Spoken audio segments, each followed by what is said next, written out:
All right, Dr. Rob, You ready? I'm ready. Let's do this. Let's do this. Yeah, thank you for joining me. You're joining me at a very timely point in history, especially being that we're in Central Texas right now, and we just experienced what we experienced, like 3 weeks ago at the time of this recording. Pretty surreal, like very, very surreal. And I don't know anyone myself who is directly impacted by the floods in Kerrville and Center Point and Leander, just a little bit, pretty close to where we're recording right now, actually. But I know friends of friends whose daughters passed away who were at the Mystic Girls Camp. It hits close to home for a lot of people in this area, of course, goes without saying. And I think, because of that situation, because of the situation in North Carolina, a lot more people are willing to entertain that which really isn't even a conspiracy theory, and we're going to get into that, the conversation surrounding geoengineering and weather modification, which I know goes back a long time. So if you wouldn't mind, just a brief introduction on how you even got involved in researching geoengineering, and then we'll kick it off with the sort of historical context and go from there. Yeah. Well, Alec, first of all, it's great to be with you on the way forward. So I'm trained as an environmental historian. So I come to geoengineering, to this question of weather manipulation and climate modification, as an environmental historian. And 7 years ago, I got a phone call from an old friend, co-conspirator, Ian Baldwin, shout out to Ian, co-founder of Chelsea Green Publishing in Vermont, where we both live. He said, I need to have coffee with you, Rob. I said, when Ian calls, I answer. So I show up for coffee, and he said, I need your help with a new project. We had been working on a statewide newspaper called Vermont Commons, Voices of Independence, for many years together. And he's been a real friend and a mentor for me. So you know what that's like. When your mentor calls, you answer. And he told me a story, Alec, of waking up in the middle of the night and wandering out into the forest by his house to pee, and looking up at the sky and seeing this grotesque, phantasmagorical cloud above him. And he had never seen anything like it before, and it was clearly unnatural. Now, Ian is a lifelong environmentalist. He's a bird watcher. He's a nature guy. He's been on this earth 80 plus years. He's pretty steeped, right? So he described this, and he said, I've written a draft of an essay about weather manipulation, about geoengineering, and could you edit this for me? I said, of course. So I took it home, read it, gave it back to him. It's like, this is amazing. Thanks. He said, no. I think we need to start an organization that calls attention to what I saw in the sky, and what clearly seems to be a pattern that more and more people seem to be noticing. He was hearing from friends and colleagues, not just in Vermont and in the United States, but Chelsea Green had an office in London in the UK. And if the UK is getting hammered right now for reasons we can talk about. So, I was busy. I was raising kids. I was running a yak farm. I was teaching at the university. I was on the school board. It's like, I don't have time for this. But then he kept calling me, and a few months later, we met again. I said, all right, let's do this. So that's how our geoengineering age, our weather manipulation and climate modification organization, was born. That was about 8 years ago now, looking back. So that's how it all began for me. And I started observing the skies in the ways that Ian had described to me over coffee and then in this essay. And this, Alec, once you see it, you can't unsee it. Right. You literally cannot unsee it once you see it. And I always question how people who can't see it, can't see it. Like, how can you not see this? It's so, Well, in your face. It is. And it's a good reminder, I think, that each of us co-create our reality moment by moment, breath by breath. So when that switch is flipped, if you will, and things kind of shift in your perception of the world as you're moving through it, as it does for so many with this kind of pattern recognition work, I would say, it's powerful and a little off-putting, I would say. You feel a little haunted, if you know what I mean by that. Yeah.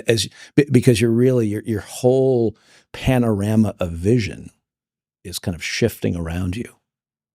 And you're realizing that, the clouds you saw in the sky all your lives that you never really sort of maybe paid that much attention to, or there's something more going on up there. It's very strange.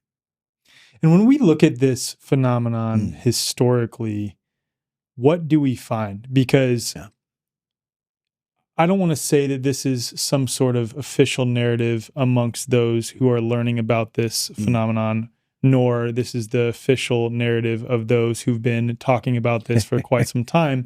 But most people discuss this as if it's a relatively new phenomenon. And maybe it is in the sense that it's sort of widespread across the earth at this point. But then I even question that, and I think you could give me the correct answer on how long this has been going on and the historical precedent for this. Yeah. Well, let's go back just for a moment, thousands of years to ancient China. And I know you have some respect for the ancient Chinese. You're a Qigong guy, as I am. The Chinese have been around, as they're fond of telling us in the U.S., in the West. Oh, we've been here for thousands of years as an empire, by the way. Right. And I did a lot of work in China many years ago. So I've traveled all over that country. And I refer to China as Planet China. It's kind of its own, it's its own universe. Amazing place. I want to go so bad. Yeah, it's astonishing. Yeah. I would never live there, but I've had really some pretty amazing adventures there. And as I got into the geoengineering research, as a historian, I'm kind of like, all right, how far back does this go? Like you just asked.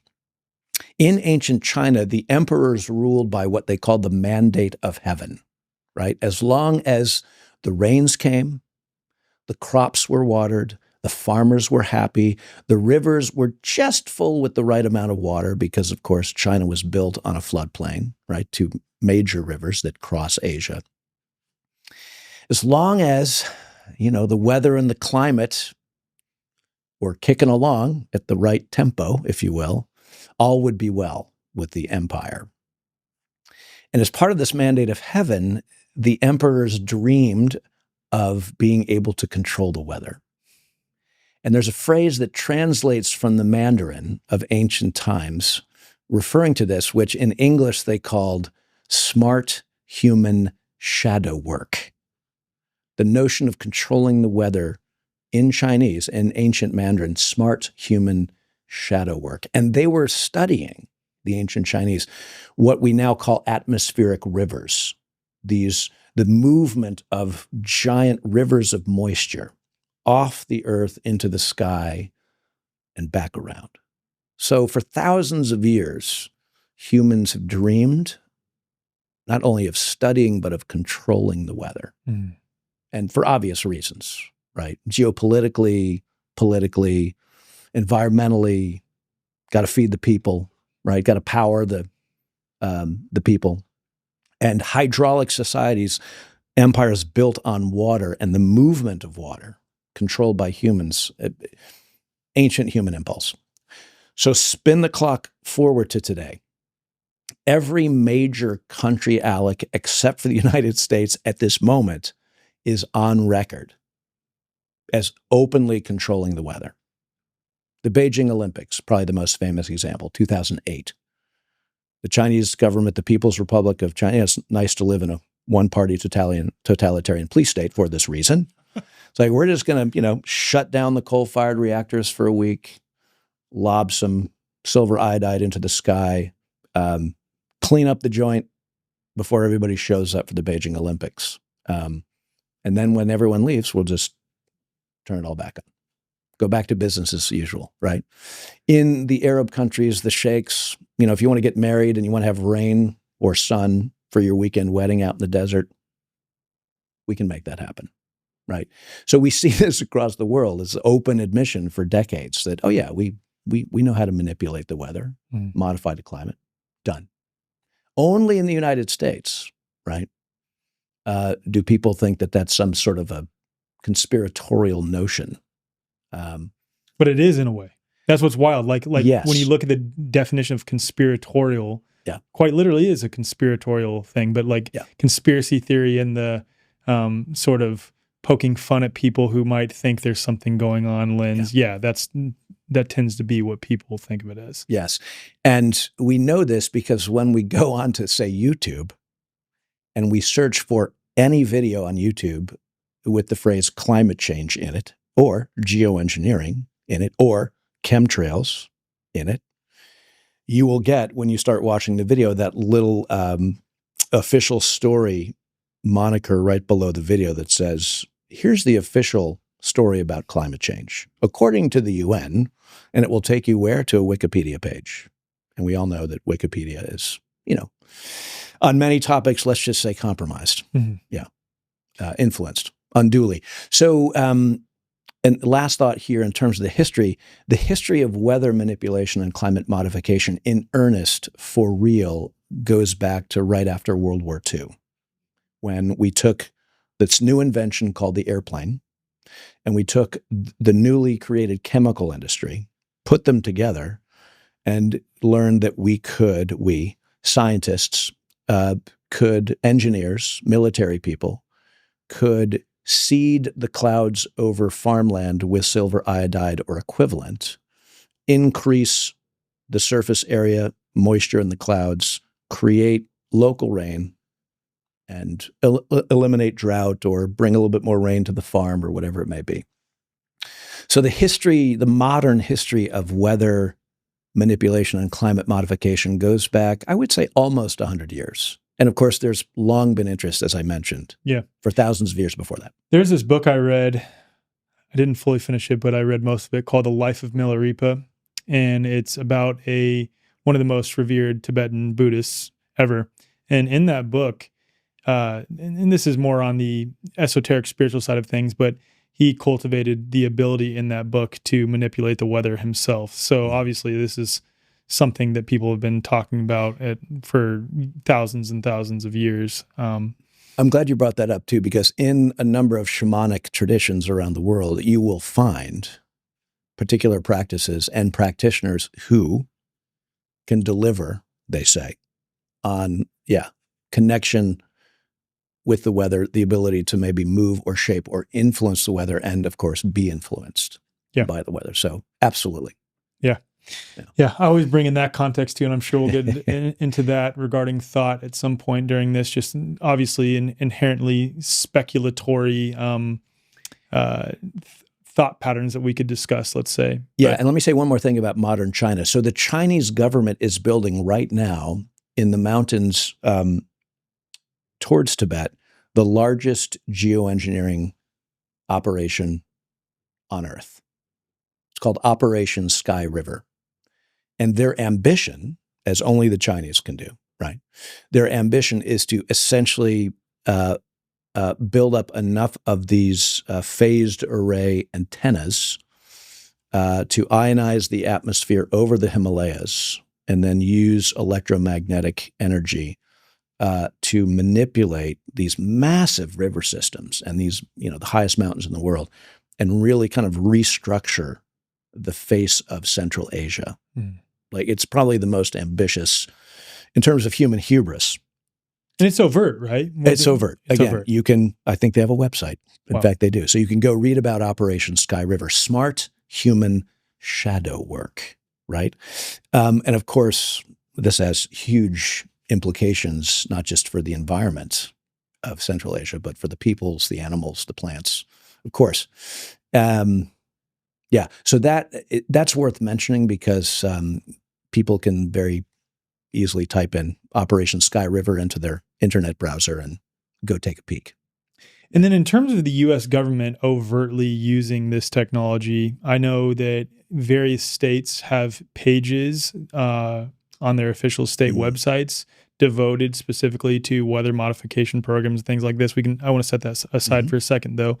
But talk about this from a sort of weaponization context, because of course, when you visit the various state websites, they're talking about how this is helping farmers, et cetera, et cetera. And there may be some minor truth to that. And there may be some, when it comes to the intentions of this, for some people, there may be some good intentions, like wanting to bring rain to areas that have droughts and things like this. But the reality is the U.S. government has used this in a weaponized fashion overtly when it comes to, for example, the Korean War. Can you talk to me about what was done during the Korean War? Sure. Yeah. So geoengineering, like so many other advanced technologies, Alec, has two faces. You have, let's say, the Dr. Jekyll, the civilian face, right? We're doing this for experimentation, for research, for the good of humanity. And then you have the Mr. Hyde, kind of the clandestine, secret military side, right? What we call dual use technology. I'm sure your audience is familiar. Yeah. So, the roots of geoengineering in the modern United States really did begin with this notion of cloud seeding. And most every state in the country, beginning in the late 1940s into the 1950s and 60s, had active state weather modification programs in place, being funded, focused on cloud seeding agriculture, right? We have thousands of pages of public documents, right? This is not a mystery to anybody who looks at the historical record. And then, of course, from the beginning, I would argue that the military was, of course, keenly interested in how do we harness silver iodide, this technology, and expand our understandings of cloud seeding, weather modification, for, well, a number of reasons we can get into. I think that's important. So it began really with a number of projects in the 50s and 60s to try and steer hurricanes, probably most famously Project Storm Fury, off the coast of the Carolinas. And again, people can just type this into the search engine, look it up. And most famously, not the Korean War, although I think there were some experiments done there, but during Vietnam. Oh, sorry. I think you're right. Yeah, Vietnam. For 5 years, the U.S. Air Force seeded the clouds over North Vietnam in a very now famous operation called Operation Popeye, the goal being to flood the Ho Chi Minh Trail, destroy Northern Vietnamese army supply lines, and win the war, of course, for the United States. And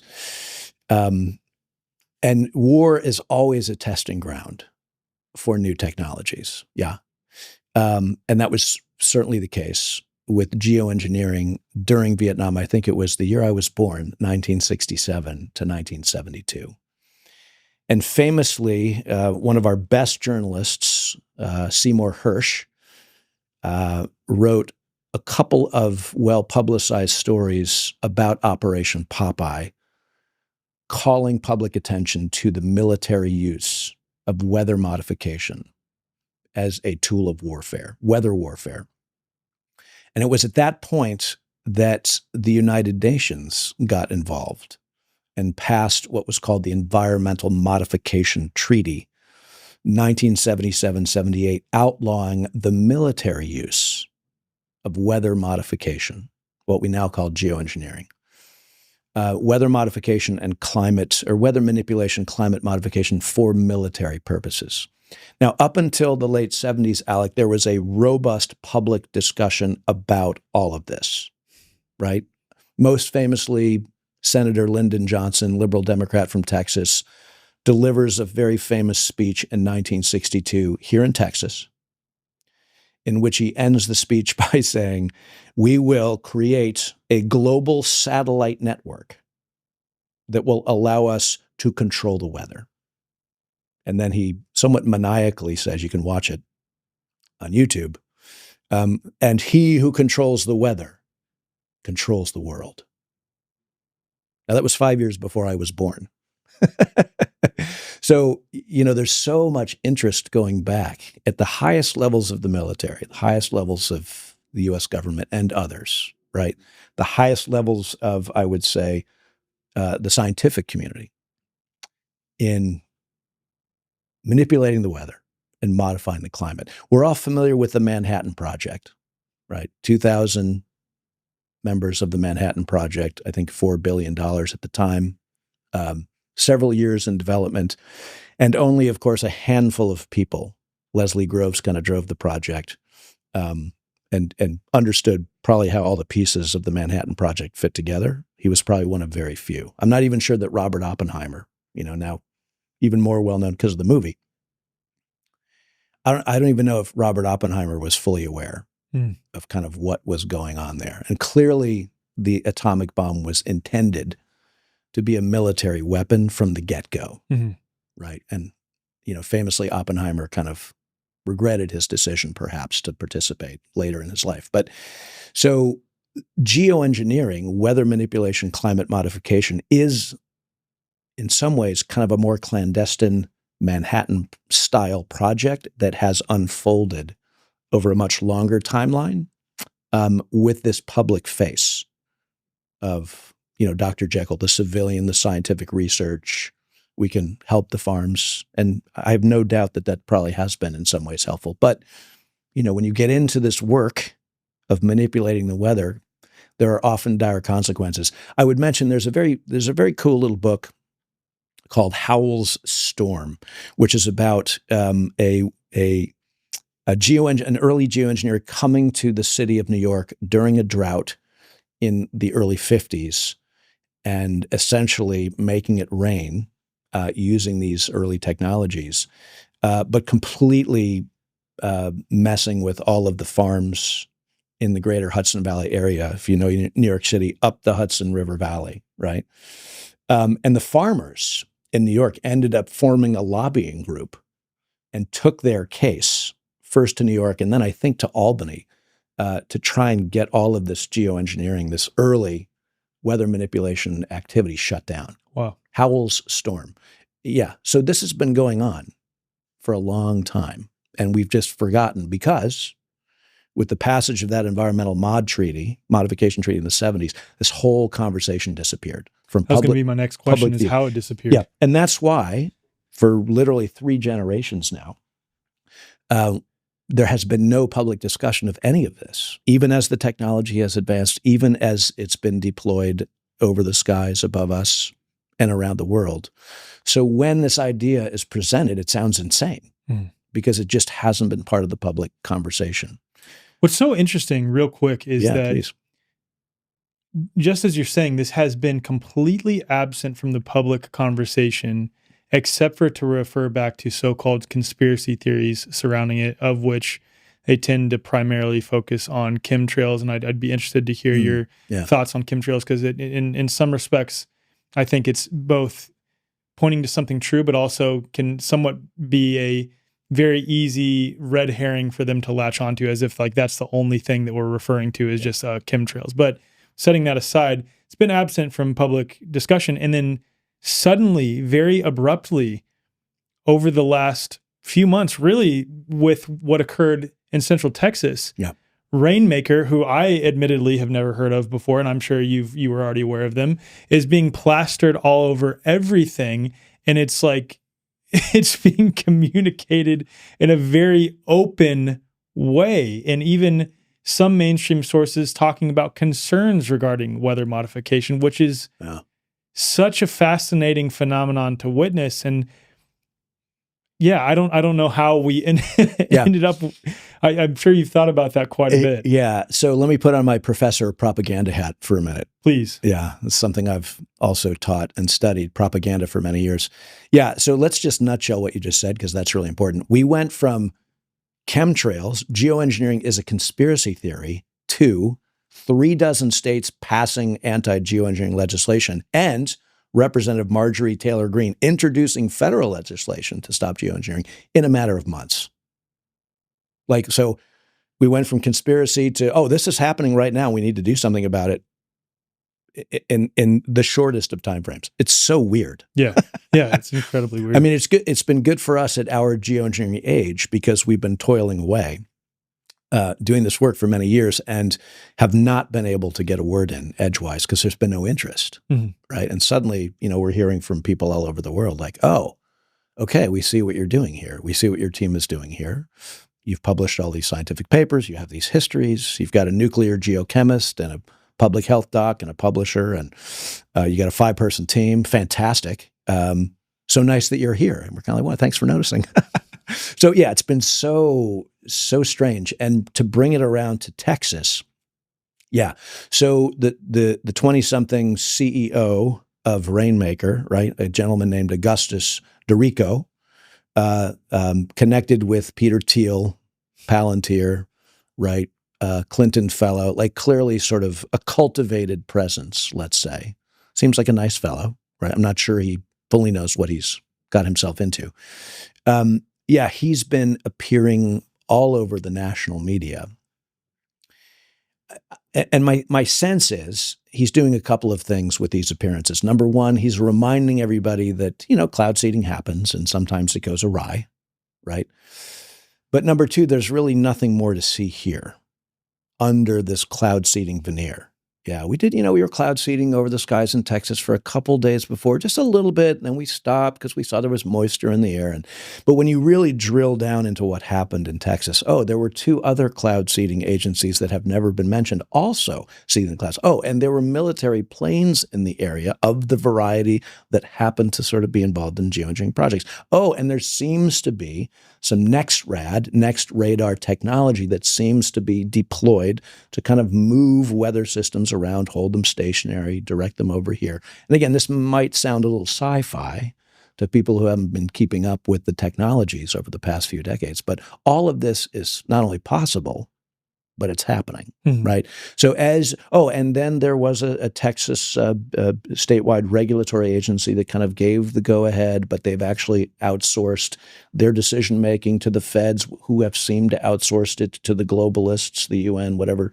It's when you begin to drill down into kind of the pattern recognition and the flow of events and the chains of command, right? It all begins to look a little bit more ominous, and like we've seen this before in other places, like Carolina, like Lahina in Maui, where I used to live, by the way, like the so-called wildfires in Canada and California. Yeah, so we're seeing, those of us who study pattern recognition and the history and the technology and the patents and the public documents and who's scratching whose back, et cetera, it all becomes a bit more clear. Yeah, I would say. That makes a lot of sense. And I liken it to what occurred with COVID. There was sort of a controlled, very specific narrative that was released to the public that looked like an admission of truth, looked like they were admitting what had been happening behind the scenes, that was very, very surface level and almost serves to allow the more important conversations, not that superficial piece isn't important, but the more important, deeper conversations to continue in the background, because it looks like they've revealed everything there is to know, but then everything else is still continuing to go on. That's right. We've opened the kimono. Yeah. It was cloud seeding by a single company. And this guy's now, making the rounds, doing his mea culpa, right? And he's got a cool mullet. Seems like a nice guy. Does have a cool mullet. Right. So, right. But yeah, you're absolutely right. There's so much more to this story. And to bring it back around to chemtrails for a minute, that phrase, of course, chemtrails, is a weaponized phrase, right? Some on our team at our geoengineering age point to that, the origin of the word chemtrails in a U.S. Air Force chemistry textbook from the early 90s. And if you go out on the web, you will find a cover with the word chemtrails, USAF, right? Wow. I'm not convinced that that isn't part of the PSYOP, because it doesn't, I've been a university guy, professor for a long time. It doesn't look like any legit textbook cover I've ever seen. It looks pretty handmade, right? Mm-hmm. So we have some, and it's nice having a team of researchers because we can have some disagreements, right? And still get the work done. But the phrase chemtrails has been weaponized because whenever anyone uses the phrase, a couple of things happen in public view. For many years, your content was removed or demonetized or deplatformed, and you were called a kook and a tinfoil hat wearer and a conspiracy, all the things. Yeah. So we typically don't use the phrase chemtrails, but it is funny what you were saying a few minutes ago, how rapidly that phrase has come into public view as a legit phrase. Oh, it's okay to use chemtrails, chemical trails as a moniker to describe what's going on up there, right? We typically use the term geoengineering, which really does umbrella a lot of different projects. The variety of technologies that are employed for the intent to modify the weather and control weather patterns. Yeah, that makes a lot of sense. And I think it's more appropriate to use that term, of course, because chemtrails falls into that inevitably. When we look at the patents, the publicly available documents, I'm sure some that have had to be, some information that has had to be discovered or sort of extracted by means of freedom of information requests and things like this. But nonetheless, with what we know based on patents, public documents, technologies that we have, what is the full sweep of technologies that are likely employed in the United States at the least, if not the entire world? Yeah, that's a great question. And let me give a shout out to a couple of other geoengineering researchers. We don't always agree on things, but Dane Widgington at Geoengineering Watch has done a really nice job of collecting all the patents in a single place. So for those interested in looking at technological patents, I think it's geoengineeringwatch.org.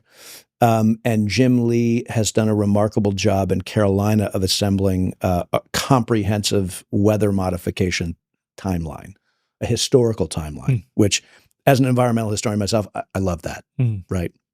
So shout outs there. But let me describe in 3 words how geoengineering, how weather manipulation and climate modification works, and we'll back into your question. I think of it as a pump, jump, and dump phenomena. Pumping is about the chemistry, right? The biochemistry of weather manipulation. We lace chemicals into the lower atmosphere for cloud seeding. The military deploys nanoparticulate metals in various layers of our atmosphere. Why do we do this? So that chemically we can ionize the atmosphere, make it a little bit more conductive, a little bit more like a battery, right?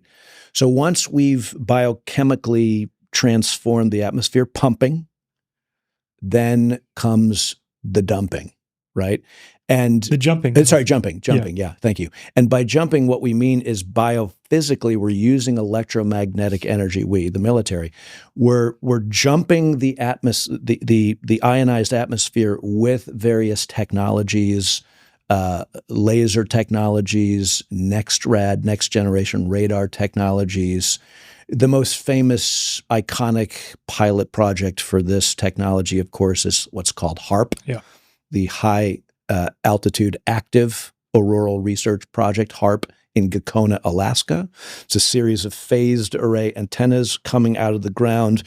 Together, they create and then direct electromagnetic energy, ELF waves, into the skies and kind of try and move this ionized storms, atmosphere, clouds around. And again, it sounds very sci-fi until you recognize that this technology has been around since the original Star Wars movie came out. Wow. In 1977. That long? That long, yeah. Wow. Yeah. So this has been around a while. So we pump, we jump, and then, of course, the dumping. All of those nanoparticulate metals, once they're done doing their job in the atmosphere, have to go somewhere. And we know where they go, right? They fall to the earth, right? They coat the trees. They flow into the rivers, streams, lakes, right? Into the drinking water. They impact all living, breathing creatures. As far as we've been able to tell, these nanoparticulate metals seem to consist of elements of aluminum, barium, strontium. the big three: aluminum, barium, strontium, manganese.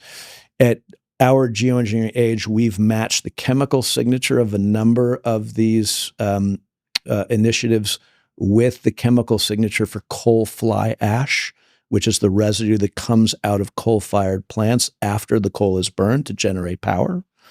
And that is a theory that our nuclear geochemist, Dr. J. Marvin Herndon, has advanced. People can read about that at our website. Can we touch on that just a little bit? So yeah. what would be the intention then? Is it just by happenstance that it happens to match the same chemical makeup of the coal fire ash, or is it intentional that it matches? Well, so the thinking is this: there are hundreds of coal-fired power plants in the United States. Mm-hmm. They leave behind a lot of residue, coal fly ash. Got to do something with the coal fly ash, right? It's an environmental hazard. Well, if it's possible to take the coal fly ash and somehow transmogrify or manipulate it into being used to do some of these weather modification projects, then so be it.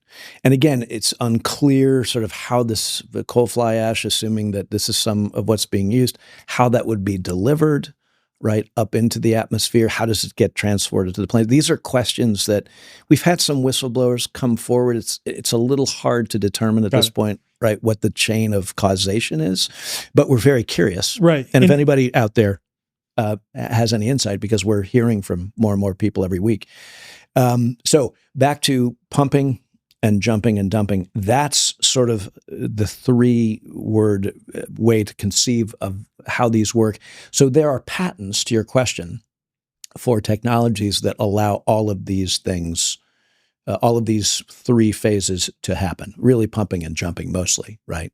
So back to HARP, phased array antennas, next rad stations, next generation radar stations. So if you've seen these giant, they look like giant planetariums, giant golf balls, right? They're scattered all over the landscape. You can find maps of these all over the country, right?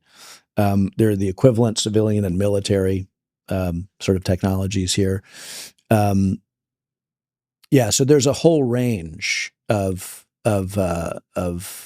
both civilian and military technologies with patents that are designed to do all of these things, to deliver the goods when it comes to weather manipulation and climate mod. Yeah, it's fascinating. And again, you can find all these patents online. Yeah. Just go take a look. And again, patents don't necessarily indicate that these are technologies are in active use, but it's just part of the pattern. Right. Yeah. Right. It's part of pattern recognition. Yeah. When you see weather patterns, when you really just look up with your own 2 eyes and observe the skies, when you see a variety of things that, my memory serves me correctly, I wasn't even seeing 10, 15, 20 years ago, at least not to the degree that I'm seeing them now. And of course, that could be a function of me becoming more aware, but you hear the phenomenon all the time where people talk about, I don't remember seeing like clouds like this or weather patterns like this when I was a kid. And of course, the purveyors of the prevailing narrative attribute that to man-made climate change and things like this. And I would love to talk about that and how that ties in. But it's not really difficult to then put 2 and 2 together with respect to the patents that are available and what we're witnessing occur and what is overtly stated regarding the technologies that we know are there relating to said patents, right? Absolutely. Just a quick question regarding that, actually. When I see these sort of striations in the sky that look like a frequency has been blasted through clouds, again, I'd like to think I would have noticed that same thing when I was younger, and I don't remember ever seeing that when I was younger. I was a pretty observant kid who liked being outside a lot, and I never remember seeing things like that. Yeah, same. But I see it all the time now, where it literally looks like someone blasted a frequency device, almost as if the clouds are showing some form of cymatics. It doesn't make me feel good like cymatics typically do when I look at them, but you get what I'm saying. It looks like there has been a frequency blasted through the clouds, and I see that all the time now. Yeah, and we always encourage viewers, listeners, the global public to start paying more attention to the skies and just begin to observe what you see up there, because you're absolutely right. you will see patterns laid down, trails, let's say, right? In particular patterns, sometimes they're parallel, sometimes they're cross-hatched, like a tic-tac-toe board. Sometimes they're, almost circular or what have you. But then you'll notice that those clouds or those trails will diffuse in the atmosphere fairly quickly, right? They take on this kind of silvery, whitish, almost like a computer-like sheen, right? Like a digital screen. Yes. And then if you're still watching, you will begin to see, as you say, frequency patterns appear in them over the course of the next few hours. There have been times when I was sitting in Vermont at the university in between classes, grading papers or talking with students, whatever, and my particular office space faced east towards the Green Mountains. For those of you in your audience familiar with Burlington, Vermont, looking east towards the Greens. And over the course of a day, I would see first the trails and then the dispersal. And here come the frequencies. And a beautiful blue sky morning by mid-afternoon would be this milky, metallic gray. And so I would watch the whole thing. And this is when I was first beginning to grok all this. Like I was really like Ian and I were talking and I was helping him with some of these early scientific papers. And it's like, this is crazy. And no, I do not remember seeing any of this when I was a kid, like you. Right. Outside all the time, looking at the skies, in the woods, roaming around, doing all the things. It's the same with me too. So my dad lives in the mountains in Colorado. He lives near a ski resort and we're pretty big skiers. And we can count, there are countless examples where it calls for a bluebird day for skiing, right? Which means there's not going to be a cloud in sight. So I have interchangeable goggles and I wear my goggles that are made for bright sunny days, right? And by around noon, 1 p.m., 2 p.m., I'm taking them off because I can't see, because that bright sunny day, supposed to be bluebird day with no clouds in sight, is all of a sudden either extremely hazy or there's abruptly these clouds. Likewise, I was talking to my wife about this, and we've really noticed this just within the last 6 months in Texas, which is really interesting. And I want to get into, there's so many threads we need to pull on in this conversation. But to this point, that there's been a variety of times where we will look at the forecast the day of, not only look at the forecast, but go step outside, and it doesn't look like there's going to be any weather patterns coming in. And then by the end of that day, it's raining. And it didn't call for rain, and there is no indication that it would be raining at the beginning of that day. Maybe there was a few clouds here and there, but no big storm weather patterns. Yeah. And I'm not saying it goes from like no rain possible to dumping, but it goes from no rain on the forecast that day, that morning, and you step outside and observe with your own two eyes. I think a lot of the times people rely on forecasts, and of course, there's the phenomenon of weathermen they're known to be wrong. They're the only individual I'm glad you brought that up. can keep their job while being consistently wrong. Yeah. But that being said, it's important to double check both. And I always see that. I see that happen so frequently lately, where there's not supposed to be any rain and it rains. Absolutely, same thing. I think observant humans who are paying attention to this discrepancy between the forecast, the weather outside, and then suddenly everything changes, are right to point this out. Yeah. I would say that a couple things in response. First of all, we humans instinctually, when we're outside and we're attuned through our senses to the realm, I know you like that word. Love that word. As do I. We can feel in mind and body when something is natural, the environment is natural, or when it's beginning to take on artificial overtones. So people ask me all the time, like, how do I know if what I'm seeing in the sky or in the environment is natural or artificial? It's like, you'll feel it. You'll feel it. Like when you're under a geoengineered sky, early afternoon, you'll feel like a chicken in a broiler, because the way the sun filters through those chemical layers, it feels unnatural. You can smell it, actually. It's wild. Yeah.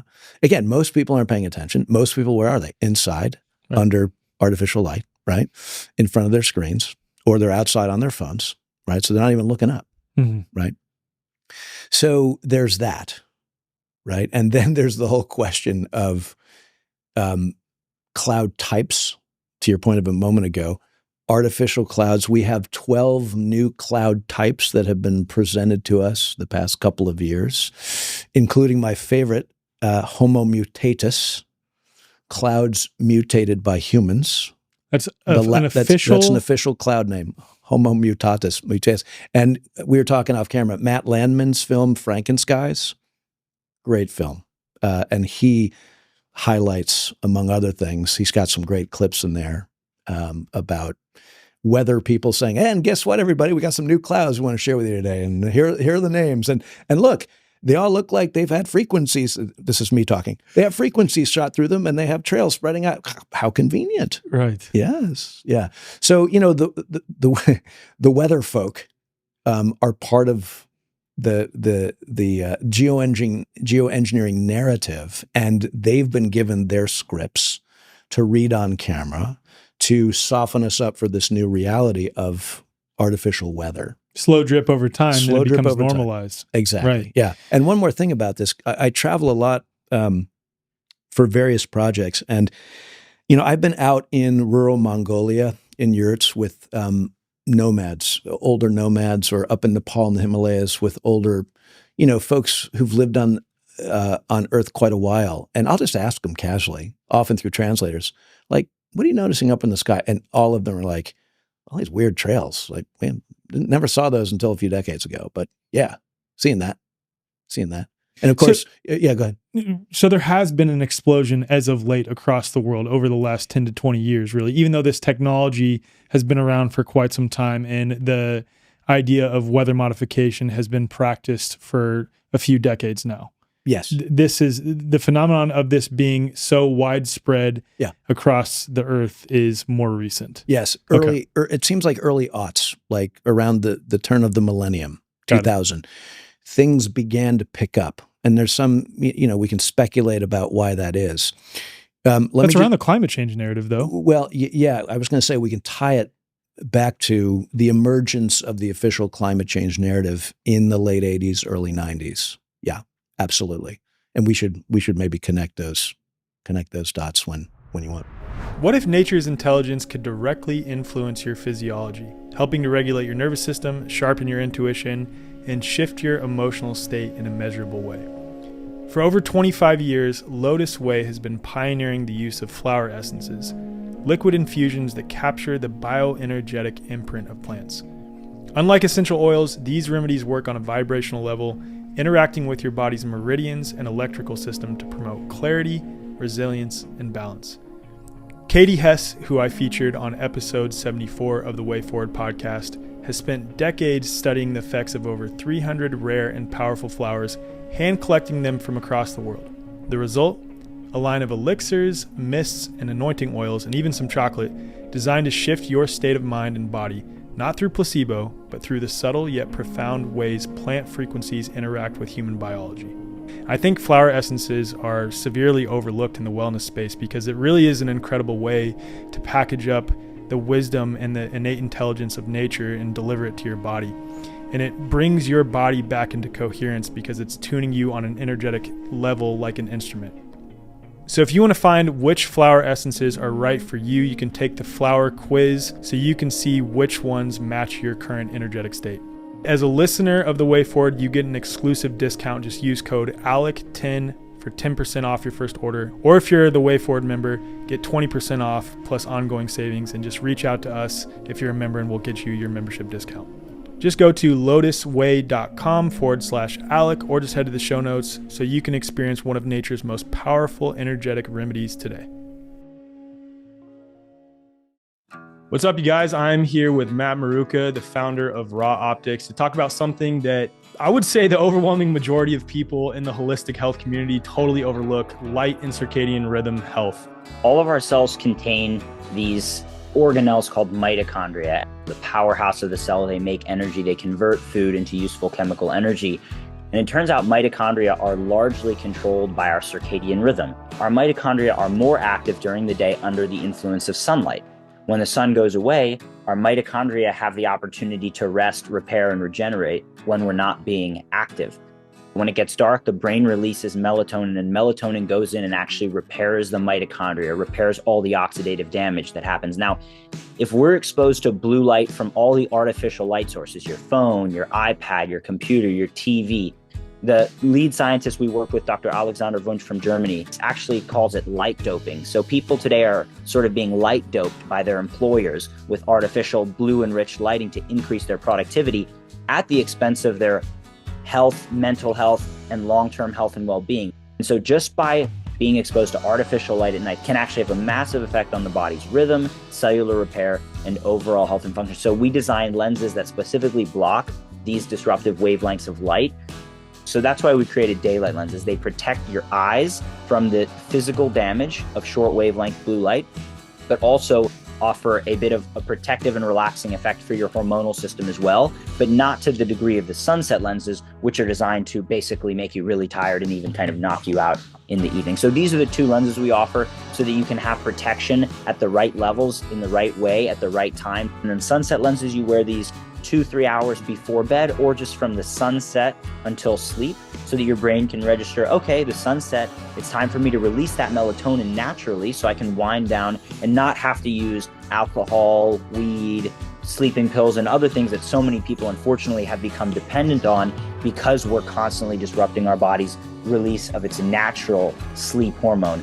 So if you want to take control of your light and optimize your biology, head to the show notes or go to rawoptics.com and use code TWF10 at checkout for 10% off. Can you share that quote from The Guardian? I've heard you mention it on another podcast because I think it like sets the context perfectly for where I'd like to take the next portion of this discussion. Sure. So in the year 2012 in The Guardian newspaper, which is the UK's kind of most august. They've written a hit piece on me, by the way. Oh, yeah. Congratulations. This was back in 2022. The Guardian wrote a hit piece on me. It was Jasper Jackson was the reporter. Jasper, we're coming for you. Yeah. Damn it, Jasper. That's right.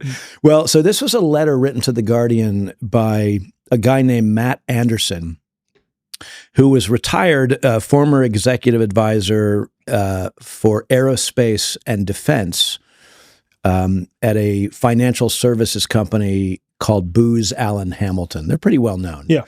And they work with militaries and governments around the world. And the title of his letter to The Guardian was titled At War Over Geoengineering. At War Over Geoengineering. And he said this in this very short letter. It's worth reading because he contextualizes all of this pretty powerfully. He writes this: few in the civil sector fully understand that geoengineering is primarily a military science and has nothing to do with either cooling the planet or lowering carbon emissions. While seemingly fantastical, weather has been weaponized. At least 4 countries, the United States, Russia, China, and Israel, possess the technology and organization to regularly alter weather and geologic events for various military and black operations, which are tied to secondary objectives including demographic, energy, and agricultural resource management. Indeed, warfare now includes the technological ability to induce, enhance, or direct cyclonic events, earthquakes, drought, and flooding, including the use of polymerized aerosol vital agents, we're pumping, right, and radioactive particulates carried through global weather systems. Various themes in public debate, including global warming, have unfortunately been subsumed into much larger military and commercial objectives that have nothing to do with broad public environmental concerns. Last sentence. These include the gradual warming of polar regions to facilitate naval navigation and resource extraction. Matt Anderson, former executive advisor, aerospace and defense, Booz Allen Hamilton, Chicago. Wow. At war over geoengineering. So, Alec, as we look at what happened in Texas a few weeks ago, our argument is that this is a form of weather warfare, as was perhaps Carolina, Lahina, California, Canada. It's a growing list. Mm-hmm. And I should mention, too, that where we live in Vermont, our geoengineering age, 3 of our 5 team members now live in one of the most flood-prone counties in all of the United States. We have had, on the same summer day for 3 years running, microfloods of such stupendous proportion that all of our roads, bridges are under extreme stress. Wow. And this microburst, these floods, happen to show up now for 3 years on the same summer day running. It's very odd. That is very odd. Very odd. Yeah, that's almost incredible to hear that. Yeah. Statistically, it seems somewhat anomalous. Yeah. So we can speculate about that too. But, back to Matt Anderson's letter, he nailed it, right? Geoengineering has been about military objectives, weather warfare, all the way back to before Vietnam, Operation Popeye. And again, the public is just catching up with the narrative, right? With what has been going on secretly for decades. It's incredible. I don't mean that in a good way. I hear you. It's just so, how do we, and I want to get into the official narrative surrounding climate change, Al Gore, the whole shebang, especially with that admission in that quote that melting the polar regions for resource extraction. Like that seems to play right into the climate change thing and where the technocratic agenda seems to be going. There's a lot to be said there. Yeah. But how do we begin to differentiate what is legitimate natural weather patterns versus what is man-made or manipulated? Because, for example, in that same area in Central Texas, like 30 to 40 years ago, maybe a little bit beyond that, there was also a major flooding event that occurred. And maybe that one was also manipulated. But there's also, I think, at the least, if the historical narrative is correct, there's a lot of weather patterns that are pretty extreme that are naturally occurring as well, that do happen. Right? Absolutely. Yeah. So how do we differentiate at this point? Yeah, that's a really important question. So our colleague Alana Freeland in Washington State, who's written 4 books now about geoengineering and synthetic biology, she'd be a great guest, actually, insists that all weather now is manufactured, engineered. I don't necessarily agree with her 100%. I feel like there are days in Vermont or when I'm traveling where, and again, we're humans, we have instincts. All feels well with the world. Like it could be a beautiful, bright, blue, sunny day. It could be raining. For example, a legitimate natural thunderstorm blew through our valley in Vermont about a month ago. And I remember thinking to myself, I went outside and I sat under the eaves on the porch and just enjoyed the whole experience. Like the wind came through and then the lightning and then the thunder and the valley shook. And I was like, this is amazing, right? And then I remembered as a kid, this happened all the time in the summer. Like we just have thunderstorms roll through late afternoon. That's just what they did, right? With natural weather systems.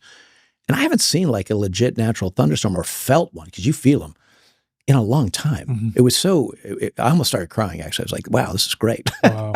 So to the thrust of your question, like how do we discern what is natural and what is artificial? I would suggest that this is something we 21st century humans need to train ourselves in, right?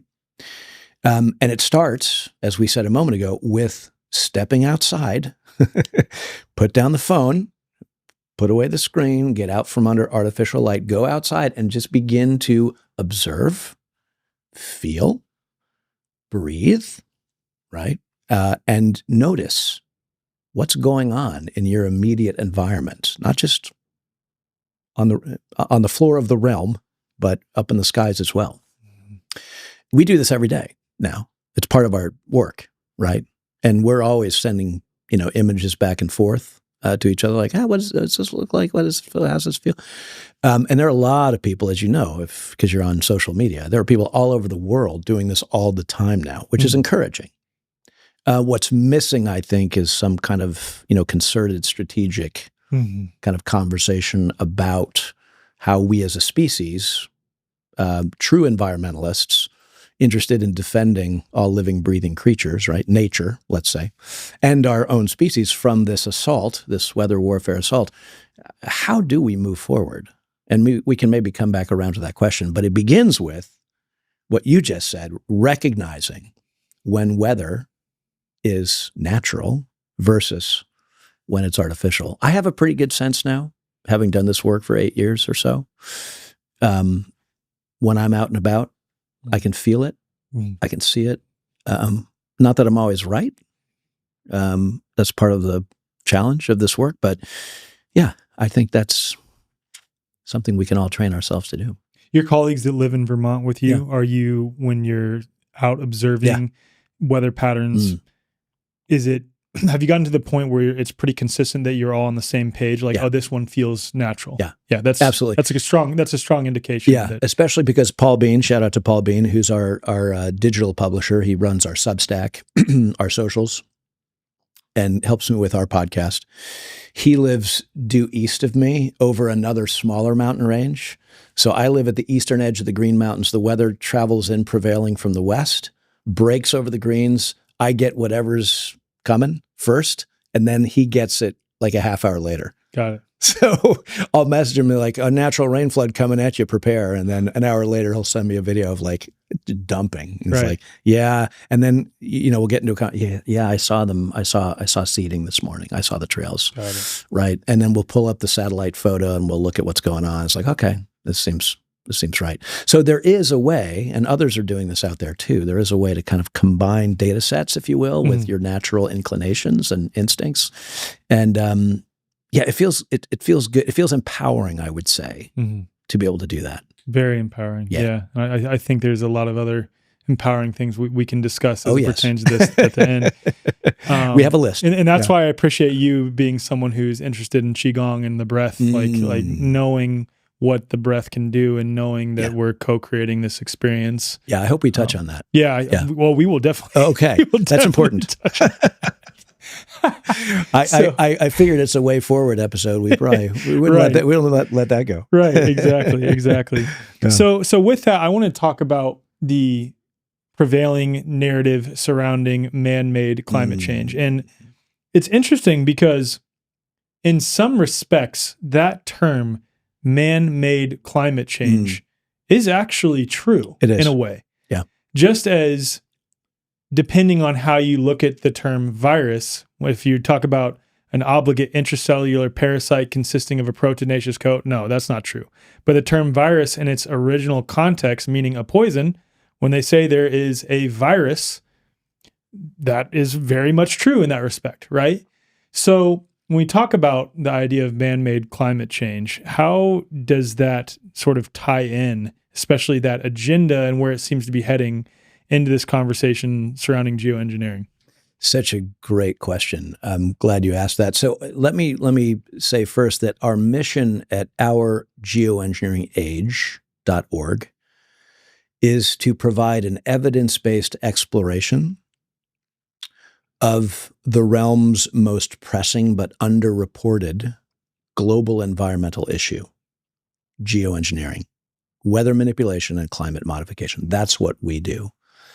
And part of that is engaging with this official story of man-made climate change, anthropogenic, greenhouse gas emissions, so-called. So being an environmental historian, and I should say too, we have on our website for free 2 environmental history series, one about the history of geoengineering and the other about the history of electricity and electromagnetic energy, in addition to the 40 plus peer-reviewed scientific papers we've published with Dr. Herndon, Dr. Whiteside, Ian Baldwin, Paul Bean, myself. So when you look at where the official story and that phrase climate change came from, and you mentioned this a few minutes ago, it emerges just after the Environmental Modification Treaty is signed in the late 1970s. We come into the 1980s, the Reagan years, right? And for many years, and I'm sure your audience is hip to this, the apocalyptic fear was not global warming. It was, there's a new ice age coming, global cooling, right? And then it was the ozone layer, right? And then they kind of settled on what they were calling global warming for a while and then changed to climate change. It's a much more catch-all, adaptable, flexible, loose term, right, to bring about whatever you wish. Do you think that shift was purposeful in the sense that people were catching on to, okay, Al Gore's been talking about sea levels rising? Correct. Yeah. And actually the guy in the United States who engineered the flip from global warming to climate change is a political strategist, guy by the name of Frank Luntz. You know Frank Luntz? Not familiar. Yeah, that's not surprising. He worked, he consulted with the highest levels of, federal officials when they were campaigning, and he's a wordsmith guy. Like he puts people in rooms and runs tests to see which words and phrases set people off. And he said exactly that we can't call this global warming anymore because it does seem like there is some variable activity going on. So we'll call it climate change. So there's a really beautiful book by a guy named Bernie Lewin called Searching for the Catastrophe Signal. And it's a history of the creation of the Intergovernmental Panel on Climate Change, the IPCC, which of course is funded by the United Nations, which of course is funded by our friends, the Rockefellers and all of those, the globalist crowd, I would call them. Yeah. And clearly their agenda with creating this apocalyptic climate change narrative, this official story, is to, number one, kind of scare the bejesus out of everybody, right? Number two, have a fall guy or a scapegoat upon which we can blame all of this weather modification and weather manipulation, climate modification, as we unfold all of these experiments and technologies and initiatives in the United States and around the world, right? And number three, it's kind of a cloaking device for all of these projects, which I know you're familiar with, around carbon capture, carbon credits. We have to reduce our carbon footprint, right? It's your fault, Alec and Rob, for what's happening with global warming. Now we're going to call it climate change. You need to reduce your carbon footprint. You need to convert your lawnmower to electric. You need to stop flying so much. You need to eat bugs, right, instead of meat or whatever. So it offers all of those reasons to kind of advance this, I'll call it, say, a globalist. I'm a political decentralist, so I'll say sort of the opposite of sort of my take. A globalist agenda. Let's make everyone and everything the same. Let's umbrella the human species and all of nature under this transhumanist technocratic dome, if you will. Yep. And the excuse for getting everybody into the pen, we're going to herd everybody in, is going to be, among other things, this apocalyptic concern for this thing we're calling climate change. Mm-hmm.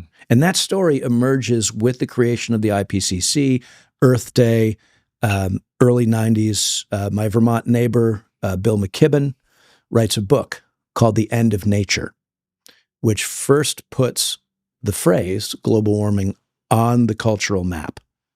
I know Bill. He and I go back a ways, I would say. I have a fundamental disagreement with him on all of this. He has written articles about geoengineering for prestigious publications like The New Yorker, The Atlantic, some of these. So does he acknowledge it? So it's very interesting what he's doing with his stories. He's saying climate change is real. carbon is real, greenhouse gases are real, and geoengineering might be a desperate solution to stave off the apocalypse. That's exactly what I've been thinking with respect to the narrative, that they may have already admitted to some degree, they being, the purveyors of the mainstream narrative and this technocratic agenda, whoever they are, right? We can of course discern who some of the key figures are in some of these cases, but I think ultimately that's a whole separate conversation. I'm going to just leave that aside. I don't want to go off on too much of a tangent, but that they will excuse some of these weather modification technologies as, we're employing them as the solution to climate change that is caused by all of you, which is so nefarious, such a horrid gaslighting technique, because from my vantage point, and I'm sure you share these sentiments largely, these technologies are quite literally what is causing the climate not to permanently change, but change in the sense that they're changing when these technologies are continuing to be deployed. I think nature can always recover and come back to homeostasis, but when nature is frequently under stress like this, yes, they're causing the climate across the earth to change while blaming us and then saying, oh no, these technologies are intended to help combat climate change, which is the problem they created in the first place. That's exactly right. That was really well explained. And I would say this: anyone who calls him or herself an environmentalist, who does not acknowledge the environmental impacts of weather manipulation and climate modification projects ongoing for decades, needs to rethink their use of that term, right? Back to our mission. This is, we think, geoengineering, the most pressing yet underreported global environmental issue of our time. It's not an increase in carbon dioxide. Carbon is the building block of life, if we accept the official scientific Carbon-based narrative. beings, plants literally require CO2 in order to thrive. Yeah. And from a human perspective, carbon dioxide in our bodies, Alec, is our body's most important respiratory gas. It's not oxygen, actually. When we teach people how to optimize their breath, it really is an exercise in what we call increasing your carbon dioxide tolerance in the body. And I like to joke, you want to save the planet and you believe that carbon dioxide is the problem? Train 8 billion humans to breathe more optimally and to hold more carbon dioxide in their bodies. They'll benefit. The planet will benefit. We'll reduce carbon dioxide emissions because we're all going to be holding it in here where it does its best work. The plants might be a little sad, right? Because they're not getting quite as much carbon dioxide, but that's okay. They'll be all right. So yeah, it is nefarious. It is nefarious. It's. I use the word grotesque. You're blaming ordinary humans for existing, for breathing, right? And there's a meme. It's very funny, but a bit nefarious too. The carbon they wish to reduce, Alec, is you. Right. Yeah. So all of this can be traced to kind of like the late 80s, early 90s. We shut down conversation about weather manipulation, climate modification, geoengineering. We bring in this new story, courtesy of the United Nations, the Intergovernmental Panel on Climate Change, Earth Day, all the players. The biggest environmental problem we face in the realm is this thing we're calling global warming, now climate change. You're the cause. You breathing, the cause. You burning fossil fuels is the cause. Now, you said something a few minutes ago that I think is important. In a way, yes, the burning of the byproduct of creating energy to power human civilization, the most advanced we've ever created, right? A lot of benefits, trade-offs, of course, is the creation of particulates in the atmosphere, coal-fired plants, for example, right? Oil, natural gas, for example, of course. And that is an environmental issue. But geoengineering, nanoparticulate metals in the atmosphere, silver iodide, et cetera, creates even more hazards, respiratorily speaking, right? All living, breathing things now have to contend with the constant raining down of these nanometal particulates into their ecosystems, into their lungs, right? Trees can no longer breathe in California and Oregon and Washington because they've been for decades coated with these nanoparticulate metals. From my understanding, too, the trees in response, and this could be completely off base, produce more terpenes in response as sort of a defense mechanism to both these nanoparticulates and to millimeter wave technology and other non-native EMS, which makes them more flammable as well. Correct. Yeah. Nanoparticulates coat the trees, terpenes are produced, the trees dry out, they get desiccated, right? They become more flammable. And of course, the firemen will be the first to tell you, and the smoke jumpers who parachute into these places, like, we have never seen fires this inflammatory, this flammable in all our years of keeping records doing this work. And again, if you inject geoengineering as a cause, it makes complete sense. Yeah. Right. So the environmental community kind of needs to get its act together and take this seriously. I've heard you say before, if we just sort of inject the notion of ether into the conversation, a lot of things that don't seem to make sense suddenly begin to make sense. Same thing here. If we are serious about climate change, you have to inject the impact and the consequences of weather manipulation and climate modification ongoing for decades into the equation, right? Otherwise, the bee populations, the bird populations, the bat populations, why are they collapsing? Not because of a slow increase in CO2. That's nonsense, like literally scientific nonsense. But if you understand the mechanisms we've described here, of course, nanoparticulate metals, of course, electromagnetic frequency technologies interfering with the navigational systems of bats, bees, of course. That makes sense. Right. That makes sense. And the good news is nature is resilient, right? You said it a moment ago. Species will adapt, including humans, but we have to be honest about what is going on to cause the adaptations that we need to lean into. Amen. Yeah.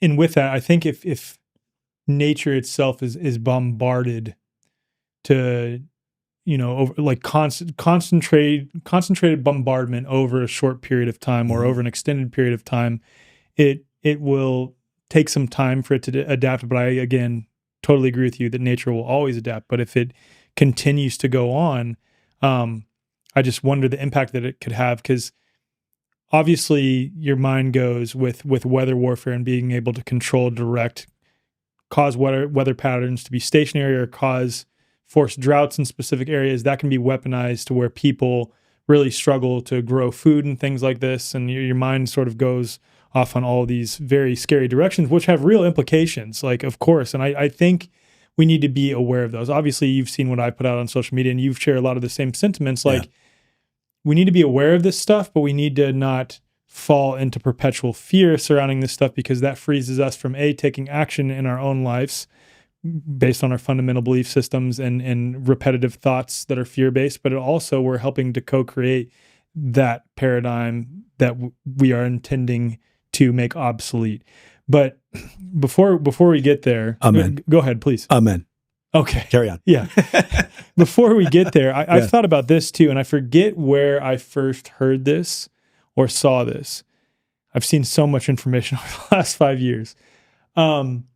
Someone pointed out the possibility that some of these GMO seed companies have created conditions within their seeds to where they can withstand not only pesticides and herbicides and things like this, but also withstand some of the nanoparticulates that are being delivered via a variety of mechanisms, primarily of which, as it pertains to this conversation, airplanes and things like this, I'd imagine. Yeah. Which is also a huge problem, because that means the ability to grow organic food becomes a little bit more challenging. And again, I want to say very clearly, nature is very resilient. I think people can grow abundant gardens, employ a variety of technologies to counteract what's going on. But that is also another concern that I think is worth mentioning, that these seed companies have it's sort of built into these seeds to be able to withstand some of those things, right? Or is that correct? Off base? Yeah. For example, aluminum resistant seeds. So nanoparticulate aluminum falls to the earth, kills the natural stuff over time, but the aluminum resistant seeds that you have to buy proprietarily from the corporation will last. Yeah, that's exactly right. And if you trace, follow the money, and you trace kind of ownership back to of the seed companies, of the weatherman woman companies, right? The media, for sure. You're going to find some of these very powerful players, the BlackRocks, the Vanguards, right? At the core of a lot of these conversations about these so-called natural disasters in Texas, in Carolina, in California, right? Behind the scenes, again, as we're recognizing the patterns, we're connecting the dots, we're finding the same corporate and military players who keep appearing, and public government officials are kind of trotted out to deliver whatever message they're there to deliver, and then they wander off. And I should mention a couple of really strange moments. Maybe you've seen these. A couple of Canadian provincial officials who, when asked about natural disasters or other kind of political events in their province in Canada, responded by saying something like, and we'd also just like to thank the people who brought us the weather, and it's really nice to have the rain here in Manitoba. And like completely out of context, but like it's almost like they're calling out what's going on. Revealing it, right. And then these provincial leaders kind of quietly disappear. You can watch this online. It's so weird. It's like so strange. They're either programmed, right? It's like it's a psychological operation, or they're having a rare moment of public honesty, like, I'm just going to sneak this in here. Right. Right. Because at the end of the day, weather warfare is happening over our skies, and I certainly have no ability to control or influence that in any way. Mm-hmm. So I'm just going to lay it out. Gavin Newsom in California, I think right now is sort of, he's a strange character, right? But I think what you're seeing in Malibu and the LA fires, like 6 months have gone by, hasn't been a single home rebuilt, right? And clearly there's some other strange plan, right, for that particular, the wealthiest homes and homeowners in the entire state of California. And anybody who put together the pattern there for those fires is, clearly, among other technologies, geoengineering has been at work over the skies in LA for decades. So when you sort of zoom out and look at the narrative itself, or the agenda rather, let's say, I remember back this is like in 2017, 2018, looking at some of the maps that were supposedly coming from the then Agenda 21 narrative. And I don't know with 100% certainty that these maps that I saw were official government documents that were put on a PowerPoint slide or something like this. But nonetheless, I came across maps where there were zones of ecological preservation and restoration that primarily covered major areas on the Pacific Northwest and in the western parts and some of other parts of the United States, where, from my understanding, the purpose was they were going to they didn't really say how, but the intention was to get human beings off of these areas and have them only populate certain areas. Now we have the narrative of smart cities, 15-minute cities, et cetera, which, I mean, we're full speed ahead on a variety of those things. Yeah. And then you have these weather modification technologies that are being employed, and you have fires that are absolutely crazy. You have floods that are absolutely crazy popping up in all these areas across the United States. It doesn't take a lot to sort of connect the dots on all of those things and see where they are attempting to carry this. Correct. Yeah. So weather warfare is part of a larger strategy we might call disaster capitalism. You've heard of this, right? Mm-hmm. So it's a problem, reaction, solution situation, right? We want to clear land in LA or Gaza or wherever, right? We're going to sort of trot out Mother Nature in the form of, wildfires or what have you. We're going to destroy the existing habitat, right, in the name of extreme climate change, right? These fires are caused by extreme climate change. And then we're going to replace whatever we've destroyed with our new vision for what's going to live here. And I'll give you just one example because this is a popular meme out there, the blue roofs. You've heard this? Like Yes. blue roofs. And I first heard of the blue roofs actually when I was working in China, because the party, the Communist Party, was having all of the farmers along all of the major interstates in China paint their roofs blue. Not for this purpose, though. I don't know. Interesting. But I just thought they look kind of sexy. So maybe it's like a beautification project, which it could be. Yeah.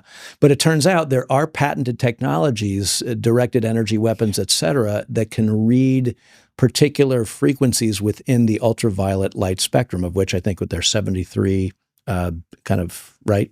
73 realm spectrum, if you will. And these technologies can be trained to leave the color blue alone, right? So you're going to sort of send in a directed energy weapon via whatever technologies we have, but it's smart enough to know not to destroy the blue colors, right? Thus the blue roofs. And again, don't take my word for it. Do a little patent research, look it up. There are legitimate patents related to this. Oh, yeah. Wow. That is so wild. Isn't that wild? It's so crazy because it's like, my goodness, it's hard to wrap your head around how nefarious some of these agendas and the technologies used to, increase the what word am I looking for? Just to make the agendas come true, really. It's hard to wrap your mind around it being that nefarious. It is because, again, for 50 years, this conversation has been off the table. Yeah. Anything having to do with weather manipulation, climate modification. I like the Star Wars reference because 1977, I was 10 years old, and that movie came out and changed the world. But it's a nice sort of referent because that was the same year, 1977, that the Environmental Modification Treaty was created and then signed. Wow. The following year, right? So since Star Wars, the aptly named movie Star Wars, right? We have not had any public conversation. And meanwhile, I think it was Arthur C. Clarke who said any sufficiently advanced technology is indistinguishable from magic. So I can describe to you this laser technology that is trained to ignore blue, the color blue, and you're like, that sounds like fantasy. Right. Well, it's also because human beings can only perceive 0.0035% of the available electromagnetic spectrum. So when we're working with directed energy weapons that we can't see visible to the naked eye, I would imagine, it does appear like magic. And I could see where, to the unassuming individual who's not looked into any of this stuff, you just like, oh my God, it was just a crazy fire. And that's what it was. Directed energy weapon, I've seen people post that on social media. That's absolutely crazy. They're wacko. That's insane. There's no possible way. But then you're telling me there's patents on it, and I totally believe you on that. It's just because I remember with Lahina, I was definitely of the mindset that does not appear to be natural. And I had originally intended to interview a native Hawaiian on what the on-the-ground sentiments were. And overwhelmingly, left, right didn't matter. Most people were like, no, there's something up here. Like this is not natural. There's something going on. And one of my really good friends, Matt Reski from Cultivate Elevate, he started sharing the idea that it was a directed energy weapon. And I will admit that I was like, I don't know if that's the right approach to take with this because people aren't going to take you seriously. But then in my mind, I'm like, I was speaking what is true with respect to virology, and I'm sure there's a lot of people that didn't take me seriously. Whatever. It's still like, what is true? Now, I don't know. I guess what I would like to do here is if we could just briefly cover some of the primary four natural disasters that are at the top of my mind. Well, not natural, man-made disasters that are at the top of my mind. Let's start with Lahina. What do you think actually occurred there based on the information you guys have gathered? Yeah. So I lived in the island of Maui for a couple of years, and I actually learned how to scuba dive out of Lahina. So it's a town I'm pretty familiar with. And I remember when the whole story went down, and it was, I think 2 years ago now, almost to the day, if I'm remembering the date correctly.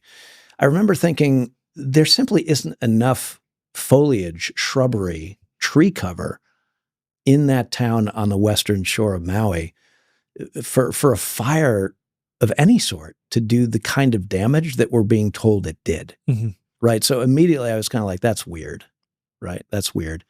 And then you get into the ways in which the winds suddenly came up, cyclonic winds that even locals were like, it gets windy here, of course, but we've never seen this kind of strange wind pattern before. Is there technology specifically pertaining to being able to bring in back to the Guardian degree? article, cyclonic events. Yeah, okay. Right, Got it. it's a good question. And then there's a military base, of course, nearby. And meanwhile, the Bezoses and Winfreys of Maui, the billionaires have bought up, particular swaths of land in preparation. And then you look at the way in which the locals, it's so horrible, were sort of penned into downtown, Main Street, Front Street, again, if you're familiar with Lahina, and local officials really kind of didn't allow them to evacuate. I mean, people were literally swimming into the ocean for their lives, running through people's yards to get out of town, heading east for their lives. Horrific stuff, right? The weirdest thing for me as a historian, 2 days after the fires in Lahaina, an 88-page book appeared on Amazon called The Fire and the Fury, the story of Lahaina's fires and implications for our climate change future, or something like that, right? And the author, Dr. Mile Stone. Dr. Mile Stone. Yeah. And I'm like, all right, clearly, again, pattern recognition, right? And there's a lot of other details too. And by the way, I should say, we're supporting at OGA a documentary filmmaker. You may know her, actually, Ariana Victor. Yes, shout out to AV, who will be premiering at the Weston A. Price Foundation annual conference in Salt Lake City in October, a full-length feature documentary film about geoengineering, and she goes into depth. I don't think she'd mind me saying this. No, I don't think so. I've had conversations with her. Into the Lahina situation. So, at a human level, it's so horrific what locals were subject to. Mm. And the last thing I'll say too, and you probably heard this, but the personnel on the ground managing the situation happened to be some of the same personnel who have shown up at other weird.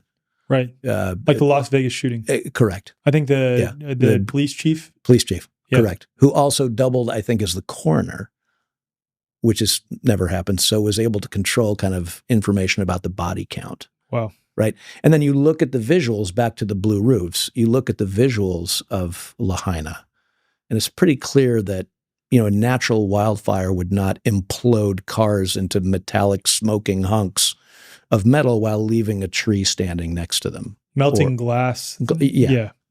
And this is reminiscent, not that we want to go there, but of kind of the 9/11. Yeah. It is. Yeah. I forget the book on 9/11, but there's a book that talks about the idea that directed energy weapons was used. It's Dr. Judy Wood's book. Yes. It's called Where Did the Towers Go? Where Did the Towers Go? Yeah, and Dr. Judy Woods has like 3 PhDs, like no exaggeration, in, structural mechanics. Right. Yeah, a variety of the things pertaining to what occurred on 9/11. Yeah. So that was Lahina, and when I saw the book appear, in the same way that during COVID, suddenly we had Klaus Schwab release The Great Reset along with the French dude, right? About how, suddenly there's this global pandemic of this novel virus. And what a nice opportunity this presents us to kind of reset all of human civilization. Right. Wouldn't that How be convenient, nice? right? How convenient. Yeah. So that was Lahina in a nutshell. And I think it was, we're coming up on the 2nd anniversary of that. Wow. Yeah. I can't believe that was 2 years ago. I know. That's what's wild too. Yeah, time is funny. So then when we look at, let's just cover the other fire situation, the primary one that's top of mind for me, the situation in Malibu, Topanga, that area. Yeah.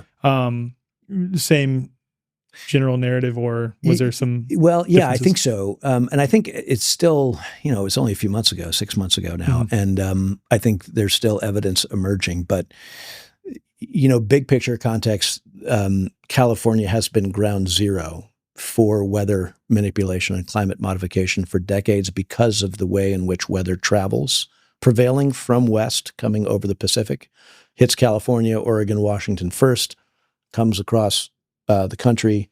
And California is, of course, a huge tech, military, corporate defense state, right? So it's kind of prime territory to really experiment with all of these technologies. And then again, you throw in, from a pattern recognition perspective, the fact that the reservoirs were dry, the fact that, there's just a long list of weird oddities that in any well-functioning city with leadership that cared about the people and the nature that lived there would have responded in a completely different way, right? Than happened there. And again, I've heard talk of blue roofs. I haven't had a chance to look into that, but that might be important to look into. And again, the way in which these fires were so intense, and you have officials who've worked in fire suppression forever saying this was it seems unnatural, right? So again, the pattern appears. Yeah. And then the same thing just on the flip side with flooding when it comes to North Carolina and then Central Texas as well. Well, and let's talk about Carolina for a minute. So we saw with Hurricane Helene, a hurricane do something it had never done before. It traveled across the Gulf and then 300 plus miles inland, maintaining its ferocity. Yeah. Never seen that before. Insane. And then it conveniently parked itself over a 70-acre swath of territory in which local communities were engaged in a fierce fight with corporations to open a lithium mine, right? And of course, at the end of the day, resistance was completely destroyed because the towns and homes and livelihoods of the people who were resisting the opening of the lithium mine were devastated, right? Who owned the rights to that? BlackRock. Vanguard, State Street, Blackstone. The pattern appears. Yeah. So that was, and that was particularly grotesque because I think, and correct me if I'm wrong on this, but I think FEMA kind of held local first aid and resupply at bay. There's a lot of stories coming out from North Carolina where people were trying to enter to help out because people were desperate for help, but FEMA blocked them. Yeah. But I think it got to a certain point, or maybe this occurred from the very beginning in some areas in North Carolina in the mountains, that people wouldn't allow FEMA in. They were like, get the hell out of here. We've got this covered. We don't want the government's help because you guys are going to do it wrong or you're going to mess it up. Yeah, and I should say too, personally, we in our valley town of Vermont experienced tropical storm, Hurricane Irene, completely devastated the entire center part of the state of Vermont in 2011, and literally towns washed away. And so we woke up, found ourselves living in a flood disaster relief zone. And my wife and I, our place is sort of on higher ground, so we were fortunate, as were many, but within a week, we had self-organized, raised $3 million for the cleanup. Everybody was out helping neighbors, clean up. And by the time FEMA showed up, we were like, we got this. Sure, we'd love some federal dollars perhaps to help, but totally. Yeah, so I've lived through this firsthand, and all of this, by the way, this geoengineering stuff, it feels personal for us doing the work in Vermont because we've been on the flood side of this too. It's funny, if you look at the flood maps nationally, we're not even mentioned. Wow. Yeah, like you look at all the states, and I looked yesterday. It's like, Vermont, all the states in red where all the flooding has happened in these areas, and it's like Vermont isn't even, which is sort of we're kind of off the radar. Yeah, the Shire. Yeah, off the radar. No pun intended, so to speak. There, right? Yeah. So that was Carolina. And then, of course, that brings us around to Texas, which we're still learning quite a bit about. But what I mentioned earlier about legitimizing, cloud seeding operations, geoengineering operations with these state regulatory agencies who've given over their decision-making power to the feds, who've given over their decision-making power to either the military or the globalists, the corporations, or some kind of combination thereof, in the name of, combating climate change or whatever.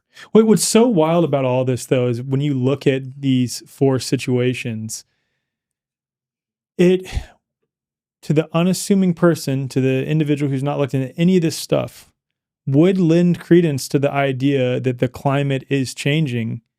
So then they look to people like us, if they've not looked into any of this stuff and they're not looking with an open mind, and maybe they're a little bit fearful because of what's going on, and they're pissed off because they've been conditioned to believe that anyone who thinks like you and I is just causing the situation to get worse, is not mindful, is still using plastic straws or still eating meat. But they look to people like us and they just get incredibly pissed off because they're like, you're just causing more problems. Right. You're getting in the way of how we're trying to combat this situation. And yes, we need to employ these various technologies because of how bad the weather is getting. It is so deeply nefarious. It's so nefarious. And here's a nice, neat response to that. When people say to me, oh, so you're a climate denier, love that phrase, right?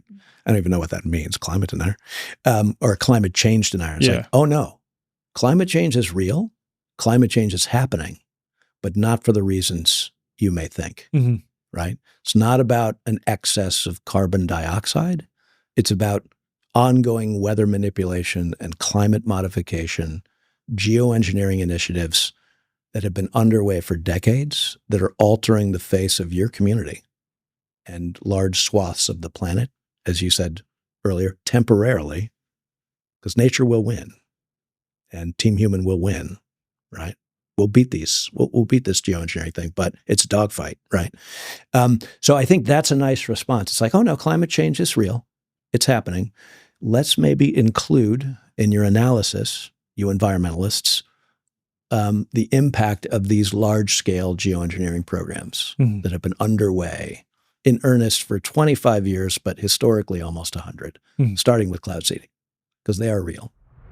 Most healthcare today operates on an outdated mechanistic model, treating the body like a battlefield rather than a self-healing system. You wait months for an appointment only to receive a rush diagnosis that labels you rather than truly understanding your unique health. Even in holistic health, many practitioners rely on endless lab tests and supplement protocols, addressing symptoms instead of the root cause.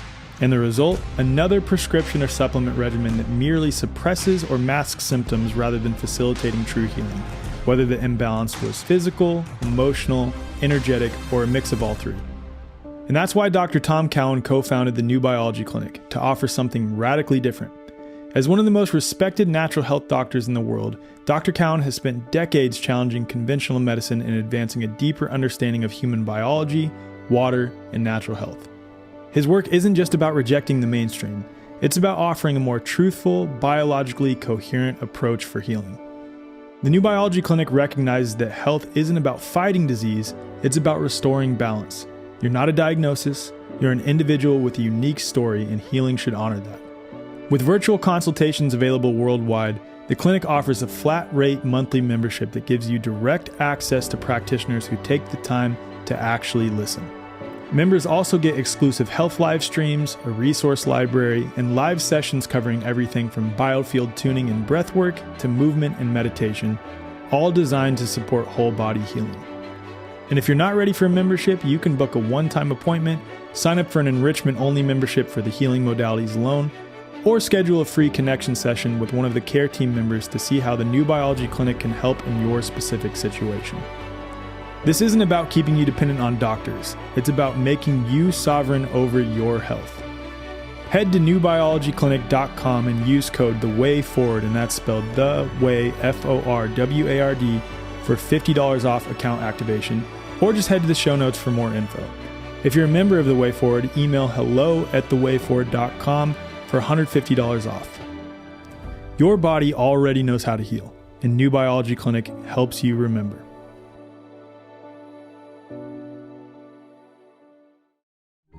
Hey y'all, I'm here with Melissa Kupsch from Remedy Academy of Homeopathy. We are so stoked here at The Way Forward to be partnering with Melissa and Remedy in order to spread the message of homeopathy across the world, and also to partner on the eventual development of healing centers across the United States.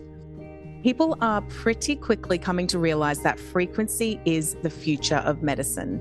We are witnessing the great resurgence of homeopathy right now. We're really moving away from that suppressive medical model. Whether it's for eczema, asthma, hormones, fertility, anxiety, depression, trauma, whatever it is, it all starts as energy in the person's field first. If we change our field, we can completely change our life. Our 2-year academy is open worldwide to anyone who wants to become a homeopath. We've got 5 lecturers and we currently have over 500 students enrolled, which is record numbers in our field. A career in homeopathy is amazing for anyone who wants flexibility in their work and who wants to be valuable in creating this new world. We have stay-at-home parents enrolled, we have ex-medical professionals, grandparents signed up who want to learn how to heal their grandchildren and pass on that invaluable knowledge. We even have husband and wife teams. So my husband enrolled in the course with no prior knowledge of health as a background, and he is loving it. Kylie is also enrolled as well, so my partner is, and she's so stoked to become a homeopath and to be helping to spread this message across the world. The thing that we hear from so many of our students is, I found my thing. Homeopathy is the key. We harness frequencies from nature and we alter the field of all creations. So if anybody wants to join us or they want to know more about it, they can visit our website. Yeah, and all that information will be in the show notes. So if you want to learn more about Remedy Academy, also RMDY Collective, also some of the homeopathic products that they have, please just head to the show notes. All of that will be listed there. When we look at just the information we've covered thus far, and there's even more info to get into related to all those things that we just talked about. I know that there's a lot of depth to each of those individual topics we touched on: the technology, the agenda when zooming out, the agenda when zooming in at various degrees. It can become very overwhelming. It can seem very daunting. I could see where people might slip into a state of hopelessness, of helplessness, not knowing what to do, not knowing where to turn. And because of the exploration that I've done on really the human being, but also the human being as the human being relates to this realm, to nature, to the elements, I'm incredibly hopeful despite hearing everything that you just said. And I know you carry those same sentiments, which is why I'm very pleased to be interviewing you on this topic and not a number of other people that I could have interviewed. I won't name names, but you're coming at this from the same lens that I'm coming at this from, that, hey, these things are happening. Hey, this is the agenda as we see it. I mean, pattern recognition ultimately leads you in that direction. You just put all the pieces together. It's quite obvious what's occurring. And I know the power of the human being. I know the power of nature. I know the power of human beings in groups, whether that's local groups or groups across the world with the same intention, reconnecting with nature, and that nothing can overcome that. Nothing is more powerful than that. And when we look at the work of Veda Austin, and I know there's some things you want to share, really, like, it's pretty cool because you're drawing back from an episode that I recorded and I don't remember the exact details. So I want you to share this, but I want to share just a brief piece.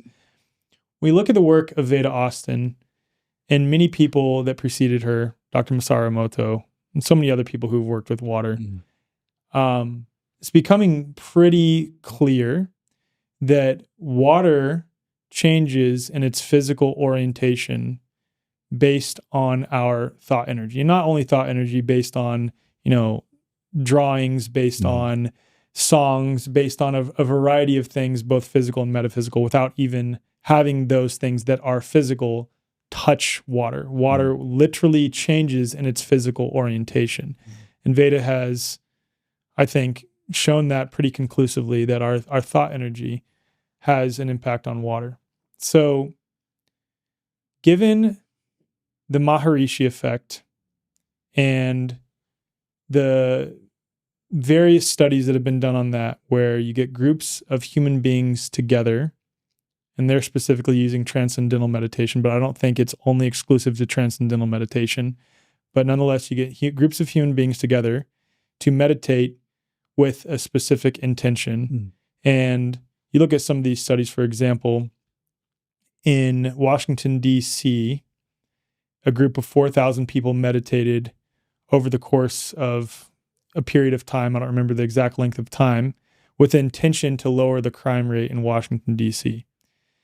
And then the crime rate lowered by roughly 23% after that period of meditation was done for an extended period of time. And they accounted for changes in the weather. They accounted for changes in legislation, policing, changes in culture, a variety of things that they looked into to see if those could account for a drastic, and when I say drastic, a drastic drop in crime in Washington, D.C., and there was no other explanation. And when you look at the p-value on the study, so p-value of 0.05 or lower indicates a strong statistical significance, and the p-value on this study pertaining to transcendental meditation as it relates to the crime rate lowering was like 0.000002. Something like that. So like off the charts p-value, showing that there is a strong statistical significance and a strong correlation between the group of people meditating and the crime rate lowering. Now, can we say with certainty that that was causal? Not necessarily. But again, that coupled with Veda Austin's work showing that our thought energy impacts water. Given that, and given that weather is largely comprised of water-based phenomena, is it that far-fetched to think that our individual, and more importantly, our collective thoughts, when perpetually oriented towards weather, have an effect on the weather? Maybe these shamans that we referenced earlier in the episode, this is what they were working with. This ability that may be innate to human beings and may be an innate part of this realm. We talked about this loosely on this episode as well, the ability of human beings to co-create this experience that we're having together here, right? I look at it as this reality is an amalgamation of our overlapping thought energies, and the more predominant, more harmonious thought energies have a greater capacity to have a greater effect. But the problem is there are very few people focused on those. But there are enough people focused on those, and all it takes is a small percentage of people to maintain the coherence to a certain degree of this realm. But the more we get people focused on that coherence and understanding their own innate power as human beings, I think the more we can turn whatever's happening with geoengineering around. And there's one last thing that I want to share pertaining to this idea. Really two things. So at our second edition of Confluence, we had, just an incredible host of characters there. Dr. Edith, Eileen McCusick, Veda Austin, and just a number of other incredible people, and especially like the audience. We had just a very coherent group of people, let's say. At the same time that we were doing that festival, a variety of festivals were occurring in the Central Texas area because it coincided with the eclipse in 2024. So there was a number of eclipse festivals happening, and one of them was like an 80,000 person eclipse festival that they had a NASA stage. They had some of like the biggest artists in the world. And a lot of the festivals around us had to cancel due to inclement weather, like abruptly cancel. So we were looking at the forecast, knowing that this weather was coming. And again, we can speculate all day whether it was man-made or whether it was naturally occurring. That's besides the point for the sake of this. Looking at the weather that was occurring in all around us, like we were right in the middle of that map. And I was incredibly worried that night, if I'm being honest, as an event producer, like, oh my goodness, we're gonna have to cancel, or we might have to tell people to leave early. I don't know how we're gonna have people shelter in place if we need that. I don't know what we're gonna do. Wake up that morning, look at my phone and find that a bunch of the festivals around us are canceled. I step outside and I look up and there's a perfect circle just above us with no clouds. Some clouds rolled in later that day. That was the day of the eclipse, but we didn't really get any rain, and all the festivals around us had to cancel due to inclement weather. In my heart, I knew deeply that we had created such a strong, coherent field that I think that sort of pushed the weather patterns away from us. That's what I think. And now, can I prove that conclusively? Absolutely not. But again, we can reference back to Veda Austin's free-range egg experiments that she's done, which show this, and it's visible to the naked eye. Like, it's when you go look at those experiments that have been done by Veda and put two and two together related to us as human beings and maintaining coherence internally, individually and collectively, we have an incredible capacity to bring coherence to all the living beings and to the natural world around us. Then fast forward a little bit to just after what happened in North Carolina, there was a hurricane heading towards Florida.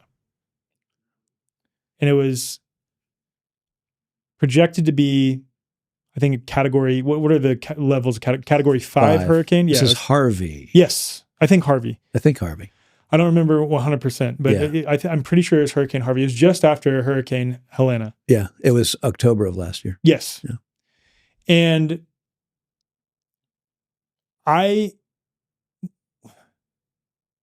at no point that I can remember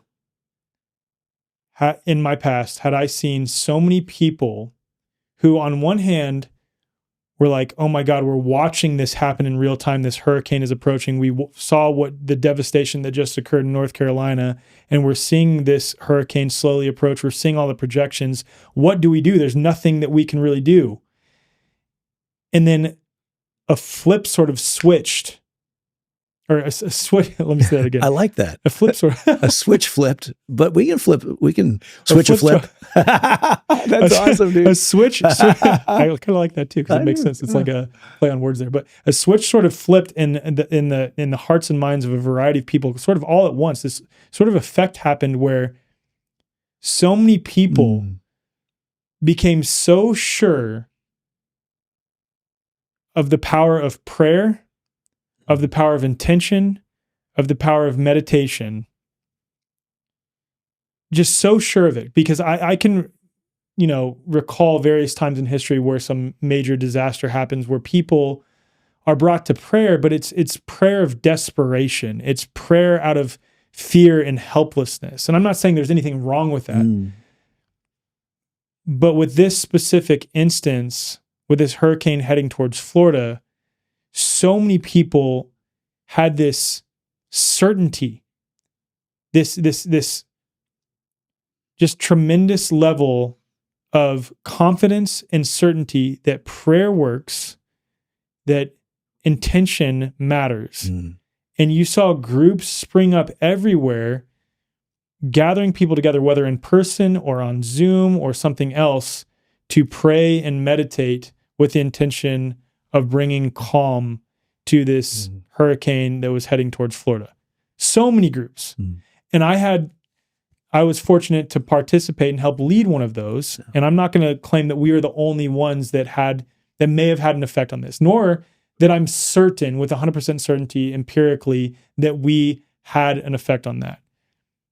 But again, if we put the pieces together based on everything that I just shared, and if you haven't heard about Veda Austin's experiments or the Maharishi effect, I highly encourage you who are listening, watching this, to look into that, please. And I could totally see where, based on what we've discussed up until this point in this episode, where this may seem so off the wall, but if we've learned anything over the last 5 years, it's that, damn, this reality is a lot crazier than we've ever been led to believe that it is.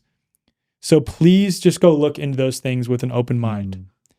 And I feel fairly certain that our group and the groups across the United States and maybe across the earth that were focusing our thought energy on bringing calm to that hurricane in Florida had an effect on that hurricane. Now, it still did cause some destruction in Florida, but again, it was projected to be a Category 5, and they were showing images of Tampa Bay being 20 feet, 25 feet underwater when this thing broke landfall.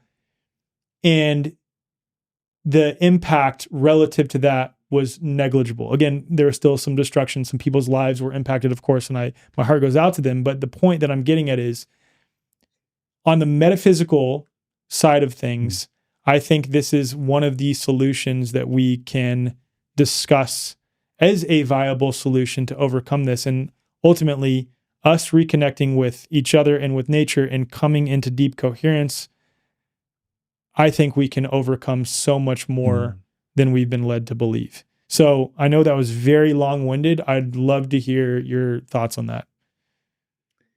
Yes. That was beautiful. And before I respond, this would be a good moment for you to again quote that beautiful insight from Eileen McCusick. Yeah. A strong coherent field overtakes and entrains weaker incoherent fields. So I think that's what humans ought to be in the business of doing, right? We learn how to optimize, let's say, our own energetic presence, mind, body, spirit, and we hold that space, both individually and collectively. And I love the way you said this, for calm, for presence, right? And I was in Bali at a conference last October with a dear friend from Florida whose son was house sitting for her in the path of that hurricane. And I was watching you and others do what you just described on the socials. And it was very powerful to know that people were gathering with that intention. Very powerful. Yeah. So to bring it back around to geoengineering for just a moment, we can talk about, maybe in a few minutes, there are all kinds of solutions here. The most important one, perhaps, is the one you just described. We need to, as humans, we have an obligation, a responsibility, a privilege, and how much fun it is to take charge of our own presence in co-creating our own reality. And I know you are a proponent of the power of conscious strategic breathing. Absolutely. And as you were talking, Alec, I've been collecting stories about breathing for a new project I'm working on. And there's a remarkable story about breath, which directly speaks, I think, to what you just described. So maybe I'll lay it out if that's all right. Please. First of all, the word breath in English comes from the Latin root spira or spiritus, spirit. Yeah. And that Latin root inhabits some of our most powerful English words. So when we respire, we breathe over and over again in a conscious, strategic way. Respiration is reciprocation, right? So 20,000 breaths per day, we begin to be mindful that with every full inhale and exhale, with every full breath, we are in flow with the rest of living, breathing creation. So just start right there, right? So you're out, you're looking up at the sky. It's a natural blue sky, sunny day.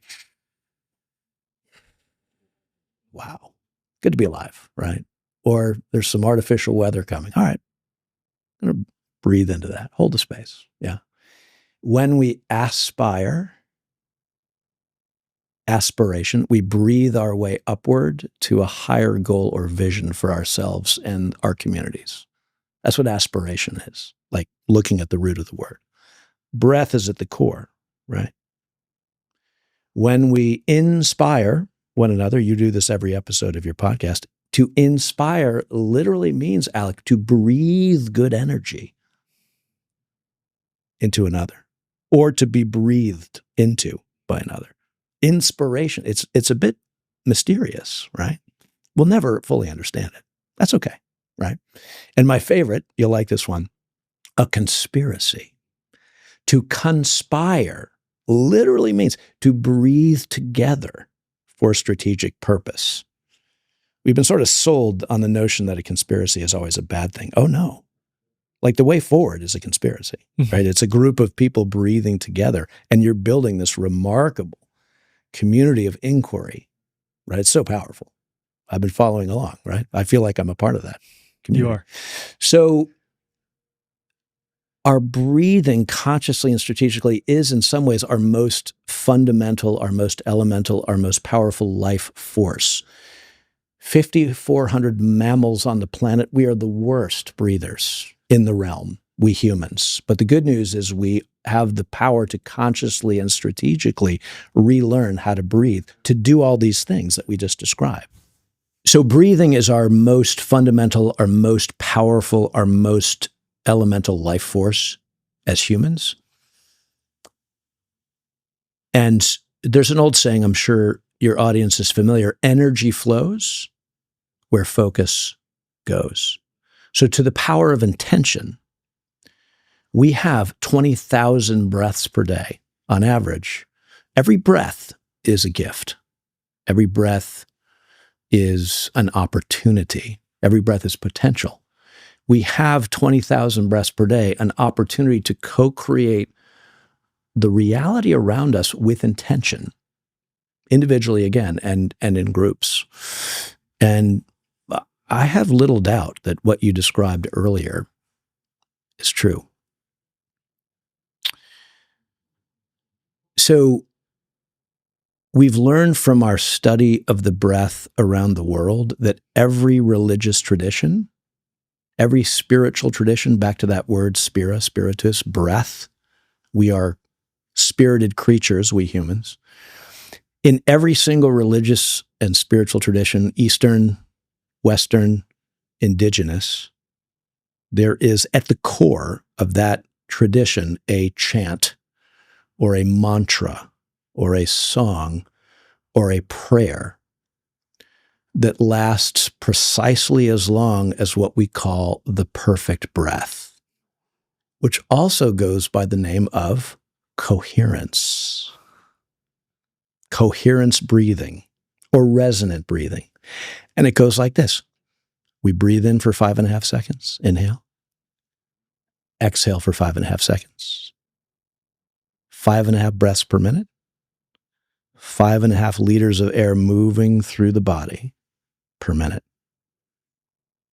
So I'll give you just one example. So I travel a lot in the Himalayas, trekking there. And so I'll drop into Buddhist monasteries. I grew up a Christian, and there are elements of this in the Christian tradition too. But in the Buddhist tradition, everyone knows the sound of the universe, right? So watch my fingers here. Om Mani Padme Om. Om Mani Padme Om. It's the length of the perfect breath, coherence.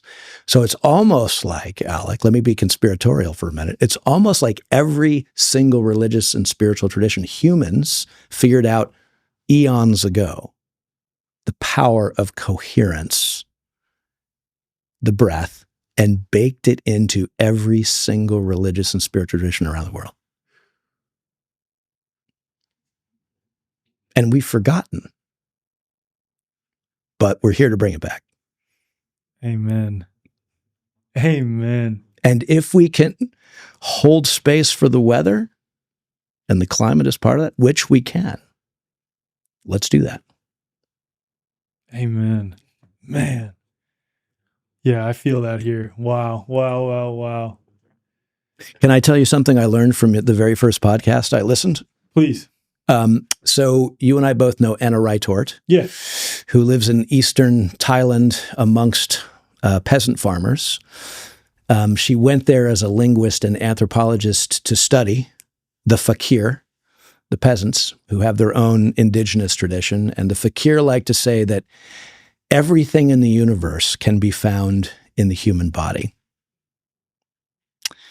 And she likes to say, she told me this once, she's very wise. She said, so Rob, here's a new way to think about the Christian cross. Here's how I think about it. Think of it as the axis of being, right? The vertical axis meets the axis of doing, the horizontal axis. And I've been immersed in Celtic Christianity for a while, sort of on my own kind of journey. And if we imagine that we come back to the vertical axis, at the crown of our head, we look up and we see what? The sun. We humans are beings of light. We look down to our feet and we feel the earth, right? We humans are beings of frequency. We're literally pulling energy through us from the soles of our feet up through the crown, right? We come out to the horizontal axis. We humans are beings of water, which your audience knows full well, right? And over here on the right hand, we humans are also beings of, let's say, air, playing with ether, let's say, right? So here we are doing with water and air and being with the sun and the earth flowing through us, right? And then the best part of all, we bring the focus here to the heart, which we know is not just a mechanical pump, right? We really got to chuck that. I mean, it's been 50 years since it's been disproved. I can't believe we're still hanging on to that nonsense, right? But we can use our breath, 20,000 breaths a day, to take water and air, light and frequency, and enlarge the electromagnetic frequency field that is emanating from our heart, and thus co-create the reality that is around us. We are in flow, as Heraclitus, the pre-Socratic brilliance, my favorite Greek philosopher, liked to say, everything is in flow, right? I mean, you know, the Eastern, they figured that out, right? But we forget in the West, there was that pre-Socratic flowy tradition, right? Before Plato and Socrates came along, and Aristotle. So you had another great guest on, Brooke. Yeah. And she speaks of using the breath to tune the body and mind as an instrument. Eileen talks about this too, right? With electromagnetic. So we can do that, 20,000 breaths per day. If we wish, we can learn how to do that and thus co-create our own reality with the most elemental, fundamental, powerful life force we have at our disposal, which, by the way, we share with the rest of living and breathing creation here on the realm. Imagine if we taught all of this to young humans as they came into their own. What a different world we'd have. Oh my goodness. Right? Right. I mean, of course. Yeah. Like, what's so cool about you is that these two things that we're touching on, breath and geoengineering, are the two things, not the only two things that you're interested in, but the two things that you are incredibly knowledgeable about. And one happens to be a solution, an antidote to the other as it pertains to what we can do on a consistent basis as human beings. It really is incredible. Have you ever thought about that? Like how you ended up in both of these situations, and it just happens to be that this is one of the primary solutions for this? Yes, I've been feeling my way into this quite a bit lately. You never really know when you're in flow where it's all going to go. And that's the great mystery. And I said this before, the beautiful thing about the way forward is you show up curious. And when you show up curious, you're not imprisoned in the isms and the ologies, as we said earlier. When you show up curious, humble, ready to receive, and again, we know we humans are receivers, right? Quite literally, right? Among other things, right? As well as projectors of information, of energy, right? Of electromagnetic energy, right? Yeah. There's that word. And information leads to transformation, right? That's how we do it, one breath at a time, one day at a time, Yeah. And bringing it all back around, I love what you were saying earlier, to geoengineering. Veda Austin, in your last conversation with her just a few weeks ago, told this amazing story about bringing water to a 5G tower and doing what she does, freezing it essentially, yep. and noticing that the structure of the water was compromised. And then, but the good news was she did it again, and it appeared like the water learned how to deal with this frequency disruption by reconfiguring itself for optimization. Right. And when I heard that story, I almost started crying. I was like, that's amazing, right? And let's hope that this is true and that this can be replicated given what we know about water and consciousness and the divine and all of the things that you both spoke about so powerfully in that podcast. Nature and Team Human, we will find our way through this as we do with everything. It's a bit of a dogfight, right? Because most people, as we've said, simply don't know the history of this. And so that's part of the important work that we're doing at OGA, at our Geoengineering Age. And then once we know, how do we, it's a biblical phrase, but I like it, how do we gird our loins, right, for what's ahead? Right. And it begins with learning how to come back to the breath, to center ourselves, and to hold that space as we co-create our reality for ourselves, first and foremost, for our families, our spouses, our children, our communities. And we carry that out, we expand that out into the world with the power of intention. Amen.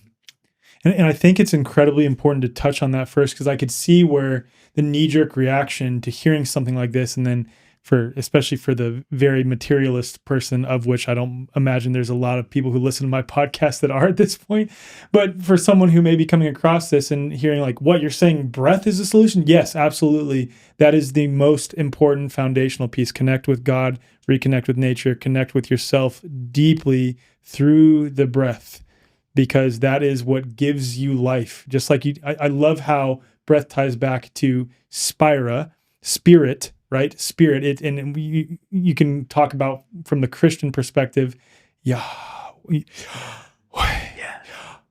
breathing and exhale. Absolutely. Exactly. Yeah. And the point is, coming from that foundation first is the most important thing before you take any real world action, because you are infusing those real world physical actions, words, whatever action you're going to take, with the energy, with the frequency that you are carrying, which has a tremendous impact on that action, on those words, and on the way this realm orients itself. So that is the most important piece first, in my opinion. I think you would largely agree with that. And so there are some other things that you can do physically as well. So I don't know if you've heard of this, and have you heard of Empower Movement and the notice of liability process that they've developed? Yeah, this is in the realm of PLAs and things. Yeah. So Empower Movement, from my understanding, I think it might just be pertaining to chemtrails at this point, but correct me if I'm wrong if you're listening or watching this and you're familiar with Empower. But they have a process where you can submit notices of liability that they have pre-filled out to these various agents, whether it's something in the realm of smart meters on your home, or the vaccines that were being coerced into taking, or a variety of these other harmful anti-human things that are being pushed out. One of which, I think they have one for chemtrails, and they might be expanding into geoengineering as a whole, but that's one of the things that you can do. And the other one top of mind for me, and I'd love to hear, because I'm sure you guys talk about this all the time, is the cloud busting technologies that are out there that I've seen work myself. They're pretty incredible. Those are some other things that you can employ, these orgone devices, cloud busting technologies. And our shared buddy, Matt Reski, talks about this quite a bit. Yeah, copper, the placement of copper into gardens and places where food is being grown seems to help speed the process. It's a bit mysterious again, electromagnetic energy, perhaps. All of those things. Yeah. And I think, as you said a moment ago, what are solutions, right? We're so solutions oriented. What are solutions oriented to this challenge of geoengineering, of weather manipulation, climate modification? Start with the breath, center yourself. Geoengineering, by the way, among other things, is a respiratory phenomenon. It's an environmental phenomena, right? And I guarantee when you learn how to breathe properly, shut your mouth. 80% of us are breathing through our mouth into the upper chest. It keeps us stressed. It keeps us in sympathetic fight or flight nervous system response. Shut your mouth, right? Bring the breath into the nose, 20,000 breaths per day. Start there, right? And then you can begin to, as you're learning how to center, hold the space, co-create your own reality, you can begin to bring in these other technologies, right? The copper, the organite, all that stuff. Absolutely. Yeah. But it begins, I think, with simply committing to immersing yourself in the flow of conscious strategic breathing in beautiful reciprocal relationship with the rest of creation. There's a beautiful and true environmentalist, I would say, poet, author. Your audience may know him, Wendell Berry, the now, I think, 91-year-old, still with us, thank God, Wendell. Kentucky farmer, essayist, poet. And about 25 years ago, he wrote a little book called Life is a Miracle. And this little book, Life is a Miracle, was in response to the Harvard entomologist E.O. Wilson, the bug guy, brilliant scientist. But towards the end of his life, Wilson wrote a book called Consilience, in which he called for using science as a way to organize all realms of human knowledge. What could possibly go wrong? Right? And Wendell Berry weighs in. The subtitle of his book, Life is a Miracle, was an essay against modern superstition. And what he meant by modern superstition, of course, was science. Mm-hmm. And in this book, Life is a Miracle, he says at one point, and I just inscribed this little moment in my heart. He says, Wendell Berry in Life is a Miracle in 2001, I think. He says, I can foresee a time in the not too distant future where humans will have to choose between living as creatures or living as machines. That time is upon us. Wendell saw it coming, as he did with so many things, right? So we humans have to make a choice. Will we live as creatures in reciprocal flow with the rest of living, breathing creation, or will we give ourselves over to the utopian fantasies of the transhumanists, of the machine, of the algo, right? There's a lot of pressure coming from that side of the fence. We all feel it. And this is an existential, I would say. It's an existential moment for our species. You know, if you believe the official narrative, 300,000 years, we've been kind of at this Homo sapiens thing. Right. So it's a really remarkable time to be alive. And again, you know, geoengineering is a subset, I would say, of this larger transhumanist project. We maybe save that for another conversation. But again, I know your audience is familiar, right, with this phenomenon. So we have to decide, creatures or machines. And I'm not a dualistic thinker.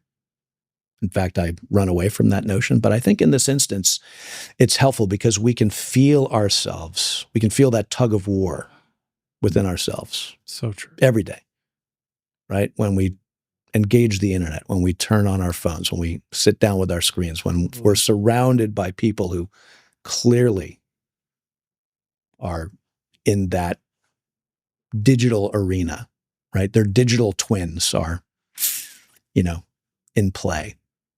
And I always tell my college students, the first thing I tell them when they show up for a class, I said, look, if you remember nothing else from this course, don't cuddle with your iPhone at night. Like, put that thing in airplane mode, charge that thing as far away from your head and your bed as you possibly can, and do not turn it on in the morning until you have some you time. Give yourself a hard break to be fully human, fully analog, in the presence of your mind and your body and your spirits. That technology is amazing. It's powerful, of course. And we all acknowledge the benefits as well as the trade-offs of that. But spend some time with you, your mind, your body, your spirits, the breath, in flow with real humans, real birds, real trees. As much as you can, carve out that time. Hold that space.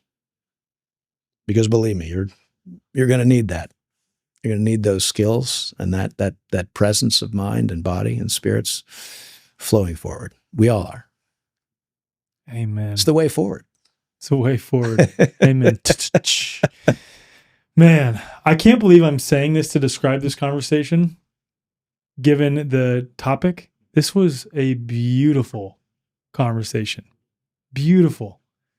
I would agree. Yeah, it was incredible. I would agree. It's not often, Alec, that we're able at OGA to talk with someone like yourself who is clearly not only steeped in this stuff, but also really thought quite and felt quite a bit about it. Yeah. So shout out to you and your team, and really appreciate being here. And again, I should probably mention, if people have made it this far, it's ourgeoengineeringage.org. I know you'll put it in the show notes and all of those things, but we really appreciate you taking the time to talk with us. Likewise. Thank you so much for coming here. This was such an incredible conversation. I mean that. It was awesome. Same. Awesome. Appreciate you. Thank you, Rob. Thanks, Al.